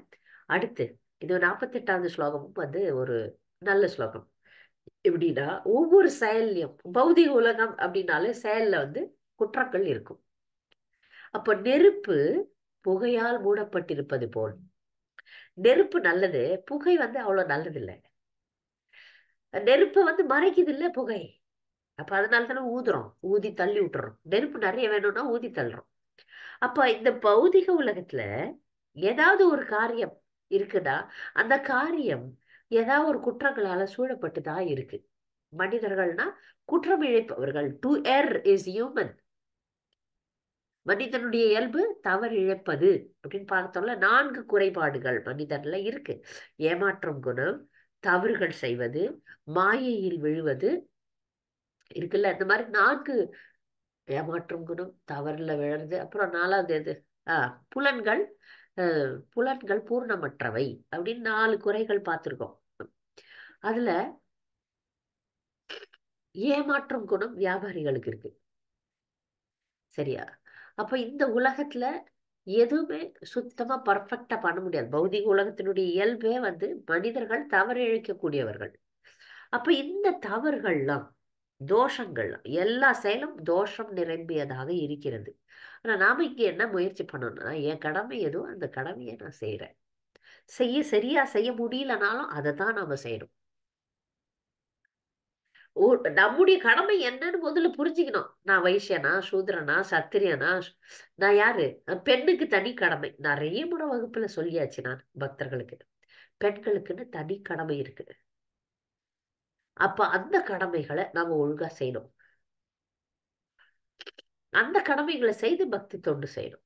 அப்ப மற்ற 4 வர்ணங்களும் அவர்களுடைய கடமையை செய்து அவர்கள் பக்தி தொண்டு செய்யும் போது ஏற்றம் இருக்கும். அப்ப இந்த உலகாய செயல்கள்ல கண்டிப்பா தோஷம் இருக்கும். எப்படி? நெருப்புல புகை மூண்டு இருக்க மாதிரி. உதாரணத்தை பிரபுபாதர் சொல்றார். வியாபாரி போய் சொல்றான், அவனுடைய செயல்ல ஒரு தோஷம் இருக்கிறது. ஆனா அது அவனுடைய வர்ணம், அதனால தப்பு கிடையாது. அந்த மாதிரி ஒவ்வொரு தொழிலையும், ஒவ்வொரு வர்ணத்திலையும் தோஷங்கள் இருக்கு. அதை பத்தி நீ கவலைப்படாத, நீ மேல் நோக்கி செல், அந்த கடமையை ஒழுங்கா செய் அப்படின்னு சொல்றார். அப்புறம் அடுத்து, இப்ப வர்ணாசிரமம் முடிஞ்ச உடனே கூடவே பக்தி தொண்டை ஒருத்தன் எடுத்துக்கிறான். அதுதான் நம்ம உள்ள இருக்கிற முக்கியமான கருத்து. இங்க வெறும் வர்ணாசிரமத்தை மட்டும் பேசிட்டு உண்ணுதல், உறங்குதல், இனப்பெருக்கம் செய்தல், மடிந்து போதலோட நிக்கல. கிருஷ்ணர் வந்து அதோட சேர்த்து பக்தியும் செய் அப்படின்னு சொல்றாரு. நிறைய பேர் வந்து பகவத்கீதையை தப்பா பிரச்சாரம் பண்றதை நீங்க எல்லாம் பார்த்திருப்பீங்க. கர்ம தேவாதிகாரஸ்தே மா பலேஷு கதாச்சன, அந்த ஸ்லோகத்தை சொல்லிட்டு கடமை செய்து போதும் அப்படின்னு கிருஷ்ணர் சொன்னார்னு தப்பா போதிக்கிறாங்க. கிருஷ்ணர் அங்க அப்படி எதுவுமே சொல்லல. இங்க ஆன்மீகத்துல முன்னேறணும், அவரை வந்து அடையணும் அப்படின்றதுதான் முக்கியமான கருத்து. நீங்க உங்க கடமையை செஞ்சு அந்த நாராயண ஸ்மிருதி வரலன்னா அந்த கடமையால பிரயோஜனமே கிடையாது. ஏத்தவான் சாங்கியா யோகாபியாம் ஸ்வதர்ம பரிநிஷ்டயா ஜன்ம லாப பர பும்சாம் அந்தே நாராயண ஸ்மிருதி. பாகவதத்துல முக்கியமான ஸ்லோகம். நீங்க உங்க கடமையெல்லாம் செய்றீங்க, பர்ஃபெக்டா செஞ்சிடுறீங்க. ஆனா கடைசியில நாராயண ஸ்மிருதி வரலன்னா நீ பக்தி பண்ணலன்னு அர்த்தம். கடைசியில அந்த நாராயண ஸ்மிருதி வரணும். அந்த கடமைகளோட சேர்ந்து நம்ம பக்தி தொண்டு செய்ய செய்ய செய்ய கடைசியில நம்ம கிருஷ்ணரை நினைக்க முடியும். அது பண்ணாம கடமையை தான் சொல்லிட்டாரு கிருஷ்ணர். இந்த ஸ்லோகங்கள் கொஞ்சோண்டு மட்டும் பார்த்துட்டு இவர் கடமையை மட்டும்தான் சொல்லியிருக்கிறாரு, அதை மட்டும் நான் செய்யறேன் அப்படின்னு சொல்லிட்டு விட்டுட்டாங்கன்னா அவங்க முன்னேற முடியாது. இப்ப அடுத்த ஸ்லோகம் ஆன்மீகத்துல எப்படி முன்னேறான், ஒரு கடமையை சரியா செய்து கொண்டு ஆன்மீக வாழ்க்கையை எடுப்பவனை தான் சொல்றாங்க. சுய கட்டுப்பாடுடைய பற்றற்ற மற்றும் எல்லா பௌதிக சுகத்தையும் புறக்கணிக்கக்கூடிய ஒருவன் துறவை பயிற்சி செய்வதால் கர்ம விளைவுகளிலிருந்து விடுதலை என்னும் மிக உயர்ந்த பக்குவ நிலையை அடைகிறான். நான் சூத்திரனா பிறந்திருக்கலாம், என் கடமையை செய்யறேன். ஆனா சாஸ்திரத்துல என்ன சொல்லுதுன்னா, நீ உன் கடமையை செய்து கொண்டு பக்தி பயிற்சி செய்ய வேண்டும். அப்படி செய்யும் போது கர்ம வினைகள்ல இருந்து விடுதலை பெறுகிறான். இப்போ வியாபாரி நிறைய லாபம் அடிச்சிருப்பான், கொள்ள அடிச்சிருப்பான். ஆனா அவன் ஒரு பக்தனாக இருந்தால் அந்த வியாபாரத்துல அவன் செய்த நன்மை தீமைகள் எல்லாம் அடிச்சிட்டு போயிடும். நமக்கு நல்லதும் வேண்டாம், கெட்டதும் வேண்டாம். நாம கடமையை செய்யறோம். வியாபாரியா வியாபாரி கடமை, விவசாயியா விவசாயினுடைய கடமை, சத்திரியனா சத்திரியனுடைய கடமை. அந்த வேலைகள்ல இருக்கிற தோஷங்கள்லாம் நாம தீவிரேன பக்தி யோகேன தீவிரமான பக்தி தொண்டு செய்யும் போது கழிந்து விடுகின்றது. அப்போ வந்து எந்த ஒரு தன்னில் திருப்தி உற்றவனுக்கு தனது செயல்களிலிருந்து தோன்றும் எந்த விதமான விளைவுகளின் பயமும் இல்லை அப்படின்னு 3வது அத்தியாயத்துல சொல்லியாச்சு. நீங்க வந்து தன்னில் திருப்தி உற்றவன் தன்னுடைய கடமையை பண்ணிட்டு அவன் வந்து கிருஷ்ண உணர்வில் சரியாக இருந்தான் என்றால் அவனுக்கு பாவ விளைவுகளும் வராது, புண்ணிய விளைவுகளும் வராது. நாம நினைச்சுக்கிறோம் பாவம் தான் கஷ்டப்படுத்தும் நம்மை நினைக்கிறோம், புண்ணியமும் நம்மை கஷ்டப்படுத்தும். நாம் செய்யும் பாவ புண்ணியங்கள் நம்மை இங்கு பந்தப்படுத்தும். ஆனா அதுல கிருஷ்ண உணர்வை நாம் சேர்க்கவில்லை என்றால், கிருஷ்ண உணர்வோட நாம வந்து வாழ்ந்துட்டோம்னா வச்சுக்கோங்க, சரியா முடிந்த வரைக்கும் நாம் வாழும்போது நம்முடைய பாவ புண்ணியங்கள் நீக்கப்படும். கடைசி 50வது ஸ்லோகம். இந்த பக்குவத்தை அடைந்தவன் பிரம்மன் எனப்படும் ஞானத்தின் மிக உயர்ந்த நிலையினை, திவ்யமான பக்குவ நிலையினை எவ்வாறு அடைய முடியும் என்பதை நான் இப்போது சுருக்கமாக கூறுகிறேன். இதனை என்னிடமிருந்து கேட்பாயாடு. இப்ப அடுத்து வந்து இந்த வர்ணாசிரம கடமைகளை சரிவர செய்யக்கூடிய ஒருத்தன் ஆன்மீக பாதையில் இருக்கக்கூடியவன் நான் இந்த உடல் அல்லன்ற நிலைக்கு வந்துருவான். அதான் பிரம்மபூத பிரசன்னாத்மா வரும். பிரம்மபூத்த நிலை அப்படின்னு சொல்லுவோம். அது வந்து வரப்போகுது அடுத்த ஸ்லோகம். அதை நான் உனக்கு விவரமாக சொல்றேன்னு சொல்லி இந்த இந்த பார்ட், இந்த வர்ணாசிரமத்தை பத்தி கடமைகளை எப்படி செய்யறதை பத்தி சொன்னதை கிருஷ்ணர் முடிக்கிறார். பக்தர்களுக்கு 50வது ஸ்லோகம் வரைக்கும் படிச்சு முடிச்சிட்டோம். இந்த பாடத்துல பக்தர்களுக்கு ஏதாவது சந்தேகம், கூடுதல் கருத்துக்கள் இருந்தா தெரிவிக்கலாம். ஹரே கிருஷ்ணா.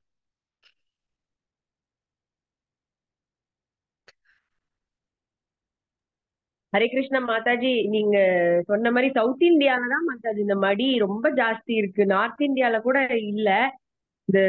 நான் போற அந்த சங்கர மடம் சேவையில எல்லாம் மடிதான் அப்படியே பயங்கர அதிதீவிரமா பார்ப்பாங்க. ஏதாவது தெரியாம பட்டுட்டோம்னு வச்சுக்கோங்களேன், அவங்க வாயில இருந்து வர்ற முதல் வார்த்தை எரும மாடு, மடியா இருக்கேன்னு தெரியலையா அப்படிம்பாங்க. பாருங்க, அப்ப வந்து உள் சுத்தம் இல்லை. முக்கியமானது பிராமணர்களுக்கு முக்கியமானது நாக்கு சுத்தம். நாக்குல வந்து நல்ல வார்த்தைகள் வரணும். அப்ப அவங்க வந்து வெளியே வெளியே சுத்தமா இருக்கிறது கண்டிப்பா தேவைதான். கடவுளுடைய சேவைக்கு, கிருஷ்ணருடைய சேவைக்கு வெளி சுத்தம் கண்டிப்பாக தேவை. ஆனால் உள் சுத்தம் அதை விட முக்கியமானது. அதுதான் சொல்ல வந்தேன். கண்டிப்பா அதனாலதான் பாருங்க, மன சுத்தம் இல்லை. அதனால வார்த்தை வந்து வேற மாதிரி வந்து அவங்க வந்து இதுல வந்து வெறித்தனமாக இருக்கிறார்கள். ஆங்கிலத்துல ஃபெனட்டிக்ஸ்ன்னு சொல்லுவோம். அவங்களுக்கு அங்க பக்தி முக்கியம் இல்லை, அது சுத்தம் தான் ரொம்ப முக்கியம். இப்ப ஜெயின் சமுதாயத்தினர் சமண மதம்னு ஒரு மதம் இருக்கு. அங்க உயிர் கொள்ளாமை தான் முக்கியம், அங்க பக்தி முக்கியம் கிடையாது. அந்த மதத்துல வந்து கடவுள் அதெல்லாம் செகண்டரி தான். அவங்களுக்கு வந்து மற்ற உயிர்களை கொல்லாமல் இருக்க வேண்டும், அதான் முக்கியம். அதனால வாய மூடிக்கிறது, பெருக்கின்னு போறது. இப்ப கருடன் வந்து மாமிசம் உண்பவர், ஆனா அவர் மிகப்பெரிய பக்தர் இல்லையா? அதனால இங்க முக்கியம் வந்து பக்தராகணும்ன்றது தானே தவிர உயிர் கொள்ளாமை இல்லை. உயிர் கொள்ளாமை ஒரு கொள்கை. ஆனா அதுவே தான் எல்லாமே இல்லை. இப்ப சமண மதத்தினர் அப்படிதான் இருக்கிறாங்க. நீங்க சொன்ன மாதிரி பிராமணர்கள் சுத்தம் சுத்தம் சுத்தம்ட்டு சுத்தமே முக்கியம். சுத்தம் கூட அவங்க சுத்தமா இருக்கிறது இல்ல. அவங்க அங்கங்க துணியை போட்டு போட்டு போட்டு வச்சிருவாங்க, என்னென்னவோ பண்ணுவாங்க. போற வழியெல்லாம் தண்ணி ஊத்திட்டு போவாங்க. அது இன்னும் அழுக்கா இருக்கும். நான் பார்த்திருக்கேன், அழுக்காதான் இருக்கிறாங்க, மடின்னு சொல்லிக்கிறாங்க. அதனால ஆமா மாதாஜி, அத முழுசாவும் அத வந்து எக்ஸிக்யூட் பண்ண முடியாது மாதாஜி. எல்லாராலையுமே இந்த வெளியில இருந்து பூஜைக்கு வர்றவங்க எல்லாம் பஸ்ல எல்லாம் வருவாங்க. ஒண்ணுமே பண்ண முடியாது. அது ரொம்ப ஆக்சுவலா அததான் பிரதானமா வச்சிருந்து மத்தத விட்டுறாங்க. ஆனா அதையும் ஒழுங்கா வந்து எல்லாராலையுமே நடைமுறைப்படுத்த முடியல. அதுதான் ஒரு பெரிய டிராபேக் அதுல. அதான் இல்ல, நாம வந்து இப்ப பூஜை புனஸ்காரத்துல நீங்கெல்லாம் அந்த மடி கட்டுறீங்க, அந்த மடிசாறு புடவை கட்டுறதுலாம் அதுக்கு உரிய நல்லதுதான். நல்ல விஷயத்துல எடுத்துக்கிட்டோம்னா நல்லது. நாங்க அந்த நேரத்துல மட்டும்தான் அதை கடைபிடிக்க முடியும். ஒரு குழந்தை வரும், உச்சா பெஞ்சிட்டு நிக்கும், கக்கா பெஞ்சிட்டு நிக்கும். அப்போ ஒரு தாயாகப்பட்டவெல்லாம் மடியை விட்டு தான் ஆகணும். மடியை வச்சுக்க முடியாது. அதுதான் இது விக்கிரக ஆராதனையில இருக்கக்கூடிய பிராமணர்களுக்கு மட்டும்தான் மடி. நீங்க வீட்டுல இருக்கிறீங்க, நாம ஜபம் தான். வீட்டுல எவ்வளவு கடைபிடிக்க முடியும்? குழந்தைகள் வந்து கை குழந்தையை வைத்திருக்கும் தாய் எப்படி மடி கண்டுபிடிக்க முடியும்? மடி எப்படி பண்ண முடியும் சொல்லுங்க? முடியாது. அதனால உள் சுத்தம் அதை விட முக்கியமானது. சுத்தமா இருக்கணும். அதுக்காக நீங்க வந்து அழுக்கிலே இருங்க, அழுக்கா இருங்க, வீடு பெருக்காதீங்க, வீடு சுத்தமா வச்சிருக்காதீங்க அப்படிலாம் சொல்லல. கண்டிப்பாக வீடு சுத்தமாக இருக்க வேண்டும், பாத்திரங்கள்லாம் கழுவி வைக்க வேண்டும். அதை விட முக்கியம் மனசை வந்து பகவானுடைய நினைவுல வைப்பது.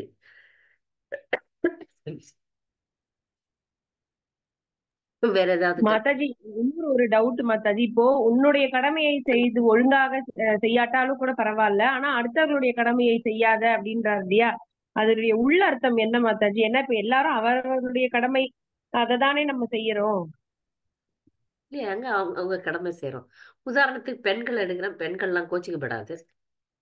பெண்கள் இப்ப வேலைக்கு போறதே வந்து அவங்க கடமையை செய்யறது இல்ல. வேலைக்கு போற பெண்கள்லாம் என்ன மன்னிச்சிடணும். பெண்களுடைய கடமை வேலைக்கு போறது, பணம் சம்பாதிக்கிறது கிடையாது. கணவன் கணவன் குழந்தை வீட்டை பராமரிக்கிறது தான் பெண்களுக்கு கடமை. அதான் சொல்லப்பட்டிருக்கு சாஸ்திரத்துல. ஆனா இப்ப கலியுகத்தினுடைய தாக்கத்தினால பெண்கள் கணவனுடைய கடமையை எடுத்துக்கிட்டாங்க. அதனால கஷ்டமும் படுறாங்க. மற்றவர்களுடைய கடமையை எடுக்க முடியாது, எடுக்கக்கூடாது. எடுத்தோம்னா அது தப்பாதான் போகுது. உங்க கடமையை நீங்க சரியா செய்யலைன்னா கூட பரவாயில்ல அப்படின்னு. ஆனா அவரவர் இயல்பு இருக்கு பாருங்க. இப்ப பெண்களுக்கு வந்து குக்கிங் வந்து இயல்பாவே நல்லாவே வரும், வீட்டை பராமரிப்பு இயல்பாவே வரும். இதெல்லாம் பெண்களுக்குரிய குணங்கள், அதெல்லாம் வரும். ஆனா நம்ம என்ன பண்ணிட்டோம், மாத்திட்டோம். சமுதாயத்தையே மாத்திட்டாங்க எல்லாருமே. பெண்ணா ஆட்டோ ஓட்டு, பெண்ணை போய் ஆட்டோ ஓட்ட வைக்கிறாங்க. பெண்ணா நீ லாரி ஓட்டு, பெண்ணு நீ மிலிட்டரியில வா, பெண்ணா நீ போலீஸ்காரியாவு.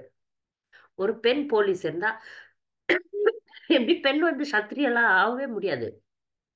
பெண் போலீஸுக்கு ஒரு 4 ஆண் போலீஸ் சப்போர்ட்டுக்கு போகணும் இல்லையா? போலீஸ் ஜாப்ன்றது சத்திரிய வேலை. சத்திரிய வேலை பொண்ணு எப்படி எடுக்க முடியும்? இதெல்லாம் சமுதாயத்தினுடைய சீர்கேடுகள்.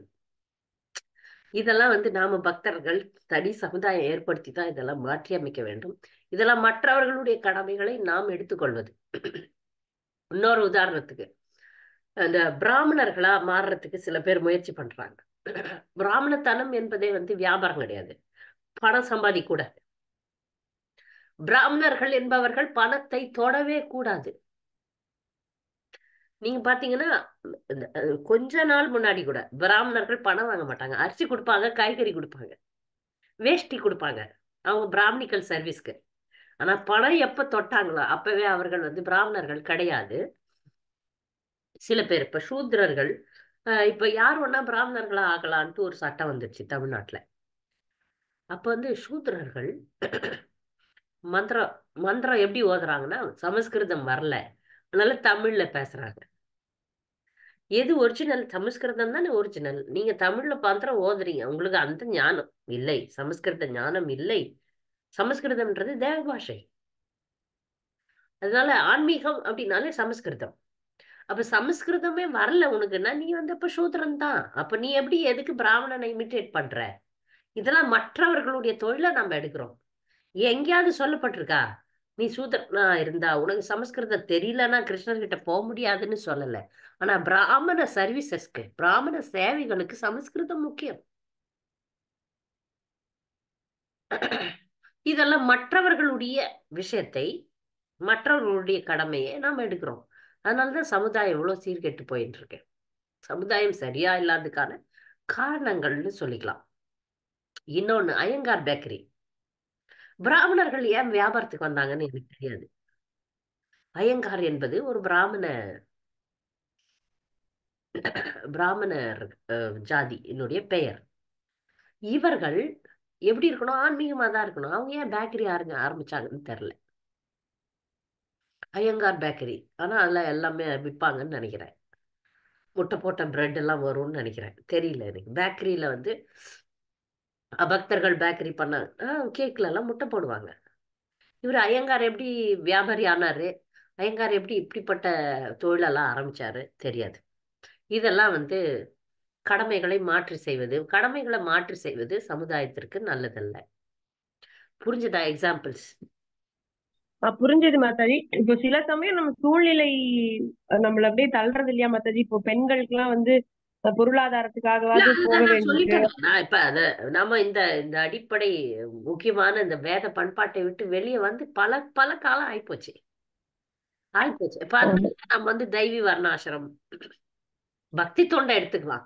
பக்தி தொண்டு வர்ணாசிரமத்திற்கு மேற்பட்டதுன்னு சில பேர் சொல்றாங்க. சரி, நம்ம பக்தி தொண்டை எடுத்து இந்த விஷயங்கள், அடிப்படை விஷயங்களை புரிந்து கொள்கிறோம். நம்மால கடைபிடிக்க முடியுதோ இல்லையோ தெரியல, புரிந்து கொள்கிறோம். இது சரி இது தவறுனா அது புரிஞ்சுக்கலாம். அடுத்து வர சமுதாயத்தை நம்ம மாத்துறதுக்கு முயற்சி பண்ணலாம். இப்ப நாமெல்லாம் போச்சு, நீங்க சொன்ன மாதிரி இந்த மாதிரி ஐடியலிஸ்டிக் சொசைட்டியா, இந்த ஒரு முழுமையான பூர்ணமான சரியான சமுதாயமா நம்ம இல்ல. நம்ம அதை விட்டு வெளியே வந்தாச்சு. சூழ்நிலை காரணமாக நிறைய பெண்கள் வேலைக்கு போறாங்க. அவங்க தர்மம் வந்து வீட்டுல தான் இருக்கணும், ஆனா வேலைக்கு போறாங்க. அவங்களுடைய சூழ்நிலை காரணம். உங்களுக்கு வழியே இல்லை, என் வாழ்வாதாரத்துக்கு வழியே இல்லைன்னா தான் பெண்கள் வந்து வேலைக்கு போகணும். இல்லைன்னா இல்லை. அது யோசனை ஆனா பண்ணிக்கணும். ஆடம்பரத்துக்காக போறாங்க மாதாஜி, நான் நிறைய பேரை பார்த்திருக்கேன். அது தப்பு. ஆமா. ஆனா இன்னொன்னு மாதாஜி, இப்போ என்னுடைய தாத்தா எல்லாமே பெரிய வேத வித்வான் தான். அவருக்கு வந்து 9 பசங்க. எனக்கு எங்க அம்மாவோட கூட பிறந்தவங்க 9 பசங்க. ஆனா அப்போ அந்த காலத்துல எங்க பாட்டி சொல்லுவாங்க, இந்த மாதிரி வைதிக காரியம் அப்புறம் ஏதாவது ஹோமம் எல்லாம் செஞ்சு வச்சா காலனா அவ்வளவுதான் கொடுப்பாங்க. தாத்தா அதனால்தான் நமக்கு இந்த லைன்ல போனா ரொம்ப பிழைக்கிறது ரொம்ப கஷ்டம் அப்படின்னு சொல்லிட்டு ரொம்ப கஷ்டப்பட்டு தான் நாங்க குடும்பத்தை முன்னேற்றினோங்கிறதுனாலதான் வேதத்துல நமக்கு கஷ்டம்தான் அப்படின்ட்டு கொஞ்சம் எல்லாருமே இப்ப ஸ்கூல் படிப்பா எங்க மாமா எல்லாம் படிக்க ஆரம்பிச்சிட்டாங்க.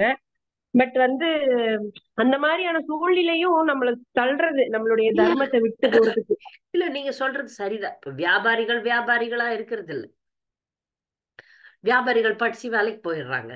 விவசாயிகள்லாம் விவசாயிகளா இருக்க விரும்பவே இல்லையே. ஏன்னா விவசாயிகளை கேவலமா பேசுறாங்கல்ல. நம்ம நேத்து பாடத்துல பார்த்தோம்.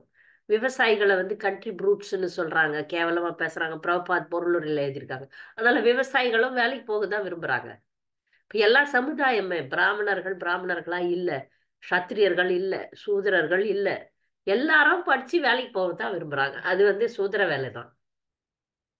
இந்த ஒரு தவறான சூழ்நிலையை முக்கியமா இந்திய நாட்டுக்கு கொண்டு வந்தது ஆங்கிலேயர்கள் தான். ஆனா நம்ம வந்து அதை விட்டு வெளியே, வர்ணாசிரமத்தை விட்டு, வேத பண்பாட்டை விட்டு வெளியே வந்து ரொம்ப காலம் ஆயிப்போச்சு. ரொம்ப காலம் ஆயிடுச்சு. இப்ப நம்ம வந்து அட்லீஸ்ட் குறைஞ்சபட்சம் புரிந்து கொள்ளலாம் அப்படின்னு தான் பேசுறேன். சொல்லுங்க மகேஸ்வரி மாதாஜி. ஹரே ஹரே கிருஷ்ணங்க மாதாஜி. மாதாஜி என்னோட கேள்வி வந்து பொதுவானதுங்க மாதாஜி. அஹ் ஒரு ஒரு ஆத்மாக்கு வந்து விதிக்கப்பட்டதெல்லாம் நடந்துட்டு இருக்குங்க மாதாஜி. இதுல வந்து பிரார்த்தனையினுடைய பங்கு என்னங்க மாதாஜி? பிரார்த்தனையினுடைய பங்கு, நீங்க எந்த அளவுக்கு பிரார்த்தனை செய்றீங்களோ அந்த அளவுக்கு விதி மாற்றப்படும். இதுல எனக்கு பக்கத்துலயே ஒருத்தர், ஒரு ஒரு ஜாதகத்தை பாக்குறவர் இருக்கிறார், ஜோசிக்கார் ஒருத்தர் இருக்கிறார். அவர் வந்து விதியில இருந்தாதான் நடக்கும்னு ஆர்கியூ பண்றவர். விதியில இருந்தாதான் நடக்கும்னா பிரார்த்தனைகள்லாம் ஆச்சாரியர்கள் பிரச்சாரமே பண்ணிருக்க மாட்டாங்க. ம். நல்லா சரிங்க. புரிஞ்சுக்கங்க. விதியில தான் இருக்கு அப்பதான் நடக்கும் அப்படின்னா யாருமே பிரச்சாரமே பண்ணிருக்க மாட்டாங்க. விதியில இருந்து அவன் பக்தன் ஆக போறான். விதியில இல்லைன்னா அவன் பக்தன் ஆக மாட்டான். அப்புறம் ஏன் பிரச்சாரத்துக்கு இவ்வளவு முக்கியத்துவம் ஆச்சாரியர்கள் கொடுத்தார்கள்? புரியுது. அதுதாங்க மாதாஜி. அதனால எனக்கும் அதான். நாம வந்து ம். பிரார்த்தனைகளை எவ்வளவு தீவிரமாக செய்கிறோமோ அவ்வளவு தீவிரமாக பகவான் திரும்பி பார்ப்பார். எப்படி குரு பரம்பரையின் மூலமாக நீங்க கிருஷ்ணரை சரணடைகிறீர்களோ அப்போ வந்து உங்க ம். விதி மாற்றி எழுதப்படுகிறது. பிரபுபாதர் சொல்றார், கை தட்ட தட்ட ரேகெல்லாம் அழிஞ்சிருமா. நீங்க அதுதாங்க. சரிங்க. கீர்த்தன்ல போய் கை தட்டுறீங்களோ அவ்வளவு ரேகைகள் அழிக்கப்படும். சரிங்க மாதாஜி. இது அப்படின்னா ஆன்மீகமா அப்படின்னா எடுத்துக்கணும். பக்தி தொண்டையே கொடுத்துருக்க கூடாது. எல்லாருக்கும் அவங்கவுங்க ம். விதிப்படி நடக்கட்டும் போட்டோம் அப்படின்னு. விதியை மாற்றும் சரி. வேலை தான் பிரபுபாதர் செஞ்சார். சரிங்க மாதாஜி. சூத்திரர்கள்லாம் பிராமணரா மாத்தினார். எல்லாம் ட்ரக் அடிக்ட். இப்பிங்களெல்லாம் ஹாப்பியா மாத்தினார். எல்லாம் ட்ரக்ஸ் சரி. சாப்பிட்டு இருந்தாங்க. அவங்களெல்லாம் தூய பக்தர்களா மாத்தினார். அது ஆச்சாரியனால முடிஞ்சது. பக்தி தொண்டு 2 விஷயம். ஆச்சாரியன், பக்தி தொண்டு. அவங்க பக்தி தொண்டை எடுத்தாங்க. பக்தி தொண்டை எடுக்கும்போது ஒரு பக்தன் வந்து பகவான் நேரடியாக பொறுப்பு எடுத்துக்கொள்கிறார். கிரகம் எல்லாம் சரிங்க. தூரம் போயிடுது. அதுக்கு தான் ஒரு பக்தர் சொன்னாரு, கிருஷ்ண கிரகம்னு ஒண்ணு இருக்கான். கிரகம் எல்லாம் தூரம் போயிடும். எத்தனையோ கிரகம் இருக்குல்ல, சரி. 9 கிரகம் இருக்குல்ல. ஆமாங்க. அதெல்லாம் கிருஷ்ண கிரகம் வந்து கிருஷ்ணர் கையை வச்சுட்டாருன்னு வச்சுங்க ஒரு பக்தர் மேல, கிரகம்லாம் வாலாட்ட முடியாது. பிரபுபாதர் கிட்ட ஒரு பக்தர் வந்தாரு. வந்து அவர்கிட்ட சொன்னார், இருக்கிறதுலே சனியை விட ரொம்ப பவர்ஃபுல்லானது ராகு. ராகுன்னு ஒரு சரி. கிரகம். அது வந்து நிழல் கிரகம். அதுக்கு வந்து இதுவே இல்லை, உருவமே கிடையாது ராகுக்கு. நீங்களே பார்த்திருப்பீங்கல்ல. சரி. நிழல் கிரகம், சாயா கிரகம் அப்படின்னு சொல்லுவாங்க. அந்த ராகு ரொம்ப கஷ்டப்படுத்தும். ஒருத்தருக்கு வந்துச்சுன்னா ராகு பீரியட்னு சொல்லுவாங்க. ராகு இந்த இந்த 7 நாட்டு சனி ம். மாதிரி ராகு காலமும் இருக்கு மனிதனுடைய வாழ்க்கையில. ஒரு பக்தர் வந்து பிரபுபாதர் கிட்ட சொல்றாரு, எனக்கு ராகு பிடிச்சிட்டு இருக்கு, ராகு டைம், ராகு காலம் எனக்கு, ம். நான் என்ன சரிங்க. பண்றதுன்னு தெரியல அப்படின்னும் போது, கிருஷ்ணரை சரணடை. ஆயிரம் ஆயிரம் ராகுக்களை ஒரு ஒரு எட்டி வச்சார்னா, சும்மா ஒரு ஸ்மால் கிக் அப்படின்னுவாரு பிரபுபாதர். ஒரு சின்ன அப்படி சரி. அப்படி தட்டி விட்டாருன்னா ராகுலாம் எங்க போய் விழுமோ தெரியாது. அதனால கிருஷ்ணரை சரணடைன்னு சொல்லி கொடுத்தாரு. அதனால நாம வந்து பிரார்த்தனைகள் பிரார்த்தனைகள் வந்து அங்கீகரிக்கப்பட்ட பிரார்த்தனைகளா இருக்கணும். உண்மையாக ஆ. நேர்மையாக இருக்கும்போது கிருஷ்ணர் மாற்றி அமைக்கிறார். அதுக்கு உதாரணம் சரிங்க. வந்து சாவித்திரி. ஆமா. உயிரை திருப்பி கொடுத்தாங்க ம். சத்யவானுக்கு. ஏன்னா அந்த அம்மா அவ்வளோ போராடினா. சரிங்க. நீங்க எந்த அளவுக்கு தீவிரமாக கிருஷ்ணரை சரணடைகிறீர்களோ அந்த அளவுக்கு கிருஷ்ணர் உங்களுக்கு பிரதிபலிக்கிறார். சரிங்க. மாதாஜி அப்படின்னா பௌதீகமா நம்ம இது வரைக்கும் வந்தபோது குழந்தைங்க, புருஷனுக்காக படிப்பு, கல்வி, அவங்களோட திருமண வாழ்க்கை இப்படிக்கெல்லாம் ஒரு பிரார்த்தனை வச்சுட்டு இருக்கோம். அதெல்லாம் ஒரு வேல்யூ இருக்குதுங்களா மாதாஜி? இல்ல கிருஷ்ண பிரேமிக்காகன்னு தான் பிரார்த்தனை பண்ணிக்கணுமாங்க மாதாஜி? நம்ம ஹரே கிருஷ்ணா சாண்டிங் பண்றோம் இல்லைங்களா? எல்லாம் நீங்க கத்துன்னு இருப்பீங்க. ஹரே கிருஷ்ணா ஹரே கிருஷ்ணா சாண்டிங் வந்து கிருஷ்ண பிரேமை தான். சரிங்க. ஹரே சரிங்க கிருஷ்ணா மாதாஜி. ஹரே கிருஷ்ணா எனக்கு அதை கொடு இதை கொடு அதெல்லாம் இல்லை. ஹரே கிருஷ்ணா ம். சாண்டிங்ல எங்கேயுமே யசம் தேகி தனம் தேகி, பொண்ணு கொடு பொருளை கொடு, துன்பத்தை நீக்கு, அதெல்லாம் கிடையாது. ஆனால் சரிங்க. அதெல்லாம் தானா உங்களுக்கு பக்திக்கு அனுகூலமான விஷயங்கள் கண்டிப்பா நடக்கும். நீங்க ம். நல்லா பக்தி பண்றதுக்கு உங்களுக்கு என்ன தேவையோ அதை வந்து கிருஷ்ணர் பார்த்துக்குவாரு. நீங்க எப்ப கிருஷ்ணரை ம். சரணடைறீங்களோ உங்களுக்கு சரிங்க பக்திக்கு மாதாஜி. எது அவசியமோ அதெல்லாம் பண்ணுவார். இப்போ ஒரு உதாரணம் சொல்றேன். ஒரு பக்தர் சரிங்க. இருந்தாரு. நீ எந்த ஒரு தூய பக்தர்களுடைய வாழ்க்கையை எடுத்து பாருங்க. சரி. அவங்களுக்கு ஏதாவது பிரச்சனைனா கிருஷ்ணர் முன்னாடி வந்து நின்னு தீர்த்து வைப்பாரு. சரிங்க. ஒரு பக்தர் இருந்தார். நான் இந்த பக்தரை பத்தி நிறைய வகுப்புல சொல்லியிருக்கேன். குஜராத்ல வந்து அவர் நரசிம் மேத்தான்னு சொல்லிட்டு அவருடைய வாழ்ந்த இடம்லாம் இருக்கு. சரிங்க. அவருக்கு அவர் முழு பக்தியில இறங்கிடுறாரு. முழு முழு சரிங்க. முழு பக்தி. ஒரு முறை 2 கையும் பத்தி எரியும் அவருக்கு. எதுல தீக்கிரையாயி தீ ஆக்சிடென்ட் ஆகும். ஏதோ தீ சரிங்க. விபத்தாயி 2 கையும் எரியும். பகவான் வந்து சரி பண்ணி கொடுத்துட்றாரு. அப்புறம் அவர் வந்து ஏழை. அவருடைய அவர் பெண்ணுக்கு வந்து திருமணம் செய்து வைக்கணும். அவருடைய கடமை அது. ஆனா அவர் சரி. முழு முழு பக்தர். பகவானே முன்னாடி நின்னு அவருக்கு தேவையான விஷயங்கள்லாம் கொடுத்து அந்த பொண்ணு அந்த பெண்ணுக்கு திருமணம் நடக்கிறது. சரிங்க இந்த நரசிம்ம மேத்தா வாழ்க்கையில அதெல்லாம் நடக்குது. மேஜிக்லாம் நடக்கும் பக்தர்களுடைய வாழ்க்கையில. அப்ப நானும் பக்தர் ஆயிட்டேன்னா எனக்கு மேஜிக் நடக்கும் அப்படின்ட்டு அந்த மேஜிக் பின்னாடி போனோம்னு வச்சுக்கோங்களேன், அப்பனா பக்தி இல்ல. அப்ப நம்மள கர்ம வினையில தள்ளிடுவார். நிறைய பேருக்கு சரிங்க தெரியும். இப்ப இப்ப பெரிய பெரிய பக்தர்கள்லாம் வந்தாங்க. அவங்களுக்கெல்லாம் அப்படி குசேலனுக்கு கொடுக்காத செல்வமே இல்ல. கிருஷ்ணர் குடுத்துட்டாரு. அப்ப நானும் வந்து எனக்கு செல்வம் தான் குறிக்கோள்னா அதுவும் கிருஷ்ணருக்கு தெரியும். சரிங்க நல்லா மாதாஜி கவனிங்க. இப்ப இதெல்லாம் கேட்டுட்டு என்ன பண்ணுவாங்க பக்தர்கள்? ம் பக்தி தொண்டு செய்வாங்க. இப்ப இஸ்கானுக்கு நிறைய பக்தர்கள் வர்றதுக்கு காரணம், மூல காரணம் என்ன தெரியுமா? வெள்ளைக்காரங்களா இருக்கிறாங்க, வெளிநாட்டுக்கு போலாம். ஒரு நான் பாத்துருக்கேன். நான் பாத்து மறைமுகமான ஒரு வெளிநாட்டுக்கு போனோம்னா நீ படி, வேலைக்கு போ, வெளிநாட்டுக்கு போ. ஏன் இஸ்கானுக்கு வர? ம், என்கிட்டயே நிறைய பக்தர்கள் வந்து தொல்லை பண்ணுவாங்க. பிராமின் தீட்சை வாங்குறதே பக்தர்களுக்கு காரணம் என்ன தெரியுமா? வெளிநாட்டுல எல்லாம் பூஜாரிகள் கம்மி. அதனால பிராமண தீட்சை வாங்கணும்னு எனக்கு இவ்வளவு சம்பளம் வேணும், இவ்வளவு வசதி வேணும், என்ன வெளிநாட்டுக்கு அனுப்புன்னு என்ன தொல்லை பண்றவங்களா இருக்கிறாங்க. ஏன்னா எனக்கு வெளிநாட்டு தொடர்புகள்லாம் இருக்கு. சரிங்க வெளிநாட்டுக்கு போனோம் பணம் வேணும் அப்படின்னா நீ படிச்சு வேலைக்கு போய் வெளிநாட்டுக்கு போ. எதுக்கு இஸ்கானை பயன்படுத்திக்கிற? அந்த மாதிரி சில பேர் இருக்கிறாங்க. அதெல்லாம் வேதனையாக இருக்கிறது. ஏன்னா இங்க பக்தி என்னுடைய பொருளாதாரம் உங்களுடைய பொருளாதாரம் உங்க தலையெழுத்துக்கு ஏத்த மாதிரி நல்லபடியா ஆகும். ம், ஒரு முறை சரிங்க என்னுடைய குருதேவர் கிட்ட ஒரு இது சவர தொழிலாளி நாவிதர் வந்தார். சரி நல்ல டிவோட்டி அவரு. அப்படியே சேவனா சரி அப்படி பண்ணுவார். இதெல்லாம் 20, 25 வருஷத்துக்கு முன்னாடி கதை. சரி அப்ப அந்த பக்தர் வந்து குருதேவர் கிட்ட வந்து நான் வெளிநாடு போனோம். ஏன்னா வெளிநாட்டுல இந்த சவர தொழிலுக்கெல்லாம் நிறைய காசு. அப்போ சரிங்க வெளிநாட்டுக்கு போகணும். குரு மகாராஜ் ப்ளீஸ் என்ன வெளிநாட்டுக்கு ஏற்பாடு பண்ணி ரெக்கமெண்ட் பண்ணி அனுப்புங்க அப்படின்னு சொன்னோன்னே குரு மகாராஜுக்கு அதுல விருப்பம் இல்லை. நீங்க ஒழுங்கா சரி நல்ல பக்தனா இருக்கிற, உனக்கு தேவையானது இருக்கு, நீ எல்லாத்துக்கும் வெளிநாடு ம், போகாத அப்படின்னு சொல்லி திட்டிட்டார், விட்டுட்டார். சரிங்க சரிங்க அந்த பக்தர் ஆனா நல்ல பையன்தான், நல்லவன் தான். அந்த அந்த அவனுக்கு திருமணமும் ஆச்சு. நார்மலா தான் இருந்தான். சரிங்க ஒரு முறை அந்த ராஜீவ் காந்தி அந்த காலத்துல ஒரு யாத்திரை ஆட்டம் தண்டி யாத்திரைன்னு சொல்லிட்டு இப்ப இல்ல அது 20 வருஷத்துக்கு முன்னாடி குஜராத்ல சில இடங்கள்ல நடந்து போனாப்ல அவருடைய கூட்டத்தோட, காங்கிரஸ் கூட்டத்தோட. ம், அப்ப இந்த சரிங்க பக்தர் வந்து இந்த சவரம் செய்யற வேலை கிடைச்சது. அவர் பர்ஃபெக்டா செய்யவே அவர் என்ன நினைச்சாரு, நீ ரொம்ப நல்லா வேலை செய்யற, அதனால நான் உனக்கு டெல்லியில வீடு கொடுக்குறேன், சம்பளம் கொடுக்குறேன், நிரந்தரமா என்னுடைய அரசியல்வாதிகளுக்கு எல்லாம் ஷேவ் பண்ணி விடுறது, தலை இது பண்றதெல்லாம் பண்ணு அப்படி சொல்லிட்டு அவ்வளவு சரி சம்பளம். ஒரு சாதாரண வேலையை கிடைச்சா கூட அவ்வளவு சம்பளம் கிடைக்காது. அந்த பெண்ணும் நல்ல சரிங்க அழகான பெண் கிடைச்சது அவருக்கு. அவரு சரிங்க வெளிநாடே போல இங்கே இந்தியாலே பெரிய ஆள் ஆனாருன்னு கேள்விப்பட்டேன். ஓ சரிங்க உங்களுக்கு நல்ல பக்தரா இருந்தா உங்களுக்கு என்ன அடிப்படை விஷயமோ அது நடக்கும். சரிங்க மாதாஜி உங்களுக்கு வாழ்வாதாரமே இல்லாம உங்களுக்கு உங்களை வந்து கிருஷ்ணர் வைக்க மாட்டாரு. எனக்கு சாப்பிடறதுக்கே இல்ல சரி அப்படின்ட்டு வைக்க மாட்டாரு. உங்களுக்கு அடிப்படை விஷயங்கள் கண்டிப்பா கண்டிப்பா கிருஷ்ணர் கொடுப்பாரு. ஆனா சரிங்க பேராசையில போயிட்டோம்னு வச்சுக்கோங்களேன், சரிங்க மாதாஜி அது பக்தியே இல்ல. பேராசையில போனோம்னா கீழ விட்டுரும்.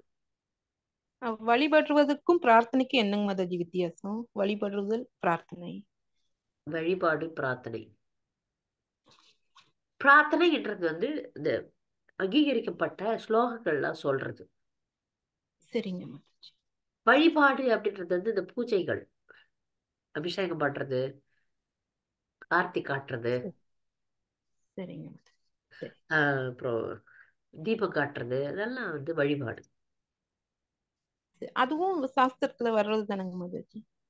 அப்படி வழிபாடு அர்ச்சனைக்கு எப்படி போறதும் விக்கிரக வழிபாடு செய்யறதுன்றது சாஸ்திரம் தான் சொல்லுது. சாஸ்திரம் சரி சரி பிரார்த்தனைகளும் எப்படி பிரார்த்தனை பண்ணணும்னு சாஸ்திரம் சொல்லுது. பிரார்த்தனை நம்ம சாஸ்திரம் பாட்டுன்னு ஆத்தாடி மாரியம்மா அப்படின்ட்டு நானே பாட்டு கட்டி பாடலாம். ஆனா அந்த ம் மாரியம்மனையே எப்படி சாஸ்திரம் வணங்குதோ அப்படி வணங்குனீங்கன்னா அது குயிக் அக்சஸ். அதுதாங்க நீங்க மாதாஜி சரி தேவி சரிங்க மாதாஜி தேவர்களை கூட அவங்கள வேகமா பிடிக்கிறதுக்கு சாஸ்திரம் வழி காட்டுது. ஆனா நானே மெட்டு கட்டி பாட்டு கட்டி பாடினேன்னா அவங்க திரும்பி கூட பார்க்க மாட்டாங்க. தேவி ஆ தேவர்கள்லயே இப்படிதான். அந்த வழிபாட்டுக்கெல்லாம் முறைகள்லாம் இருக்கு. அதுலயும் வந்து நம்ம சரி சிஸ்டமேட்டிக்கா போனாதான் அவங்க எல்லாம் திரும்பி பார்ப்பாங்க. சரிங்க மாதாஜி சரி வழிபாடு சரிங்க என்பது எப்படி வீட்டுல அந்த ஆராதனைகள் செய்யறது, ஆரத்தி செய்யறது, சரி அதெல்லாம் வழிபாட்டு முறைகள். புரியுதா? சரிங்க பிரார்த்தனை என்பது பகவான் கிட்ட நின்னு வேண்டுறது, சொல்றது. சரிங்க நம்ம சரிங்க வார்த்தைகள்ல சொல்லலாம், அது அங்க எஃபெக்ட் இருக்காது. நம்ம போய் கிருஷ்ணா அப்படிலாம் பேசலாம். சரிங்க மாதாஜி. அதுல உங்களுக்கு வந்து பகவான் திரும்பி பார்க்கணும் அப்படின்னா நம்ம வந்து அங்கீகரிக்கப்பட்ட பிரார்த்தனைகளை சொல்றது நல்லது. இப்ப அர்ஜுனன் சொல்றாருல, கார்பண்யதோ ஆமாங்க தஸ்வபாவ பிரச்சாமி துவம் தர்ம சமூட சேத்தாக. அதாவது நான் வந்து உன்னை சரணடைறேன், எனக்கு இருக்கிற குழப்பத்தெல்லாம் நீக்கிடு. அந்த அந்த பிரார்த்தனையை நீங்க சொல்லும் போது உங்களுக்கு ஒரு குழப்பம்னு வச்சுக்கோங்களேன். நீ அர்ஜுனன் சரிங்க சொன்ன பிரார்த்தனையை நீங்க சொல்லும் போது கிருஷ்ணர் வந்து டக்குன்னு திரும்பி பார்ப்பாராம். அப்ப ஏன் உண்மையா என் வார்த்தையில சொன்னா கிருஷ்ணர் திரும்பி பார்க்க மாட்டாரா அப்படின்னு ஒரு ஏக்கமா கேள்வி கேட்கலாம். அதுல உண்மை இருந்தா பார்ப்பார்.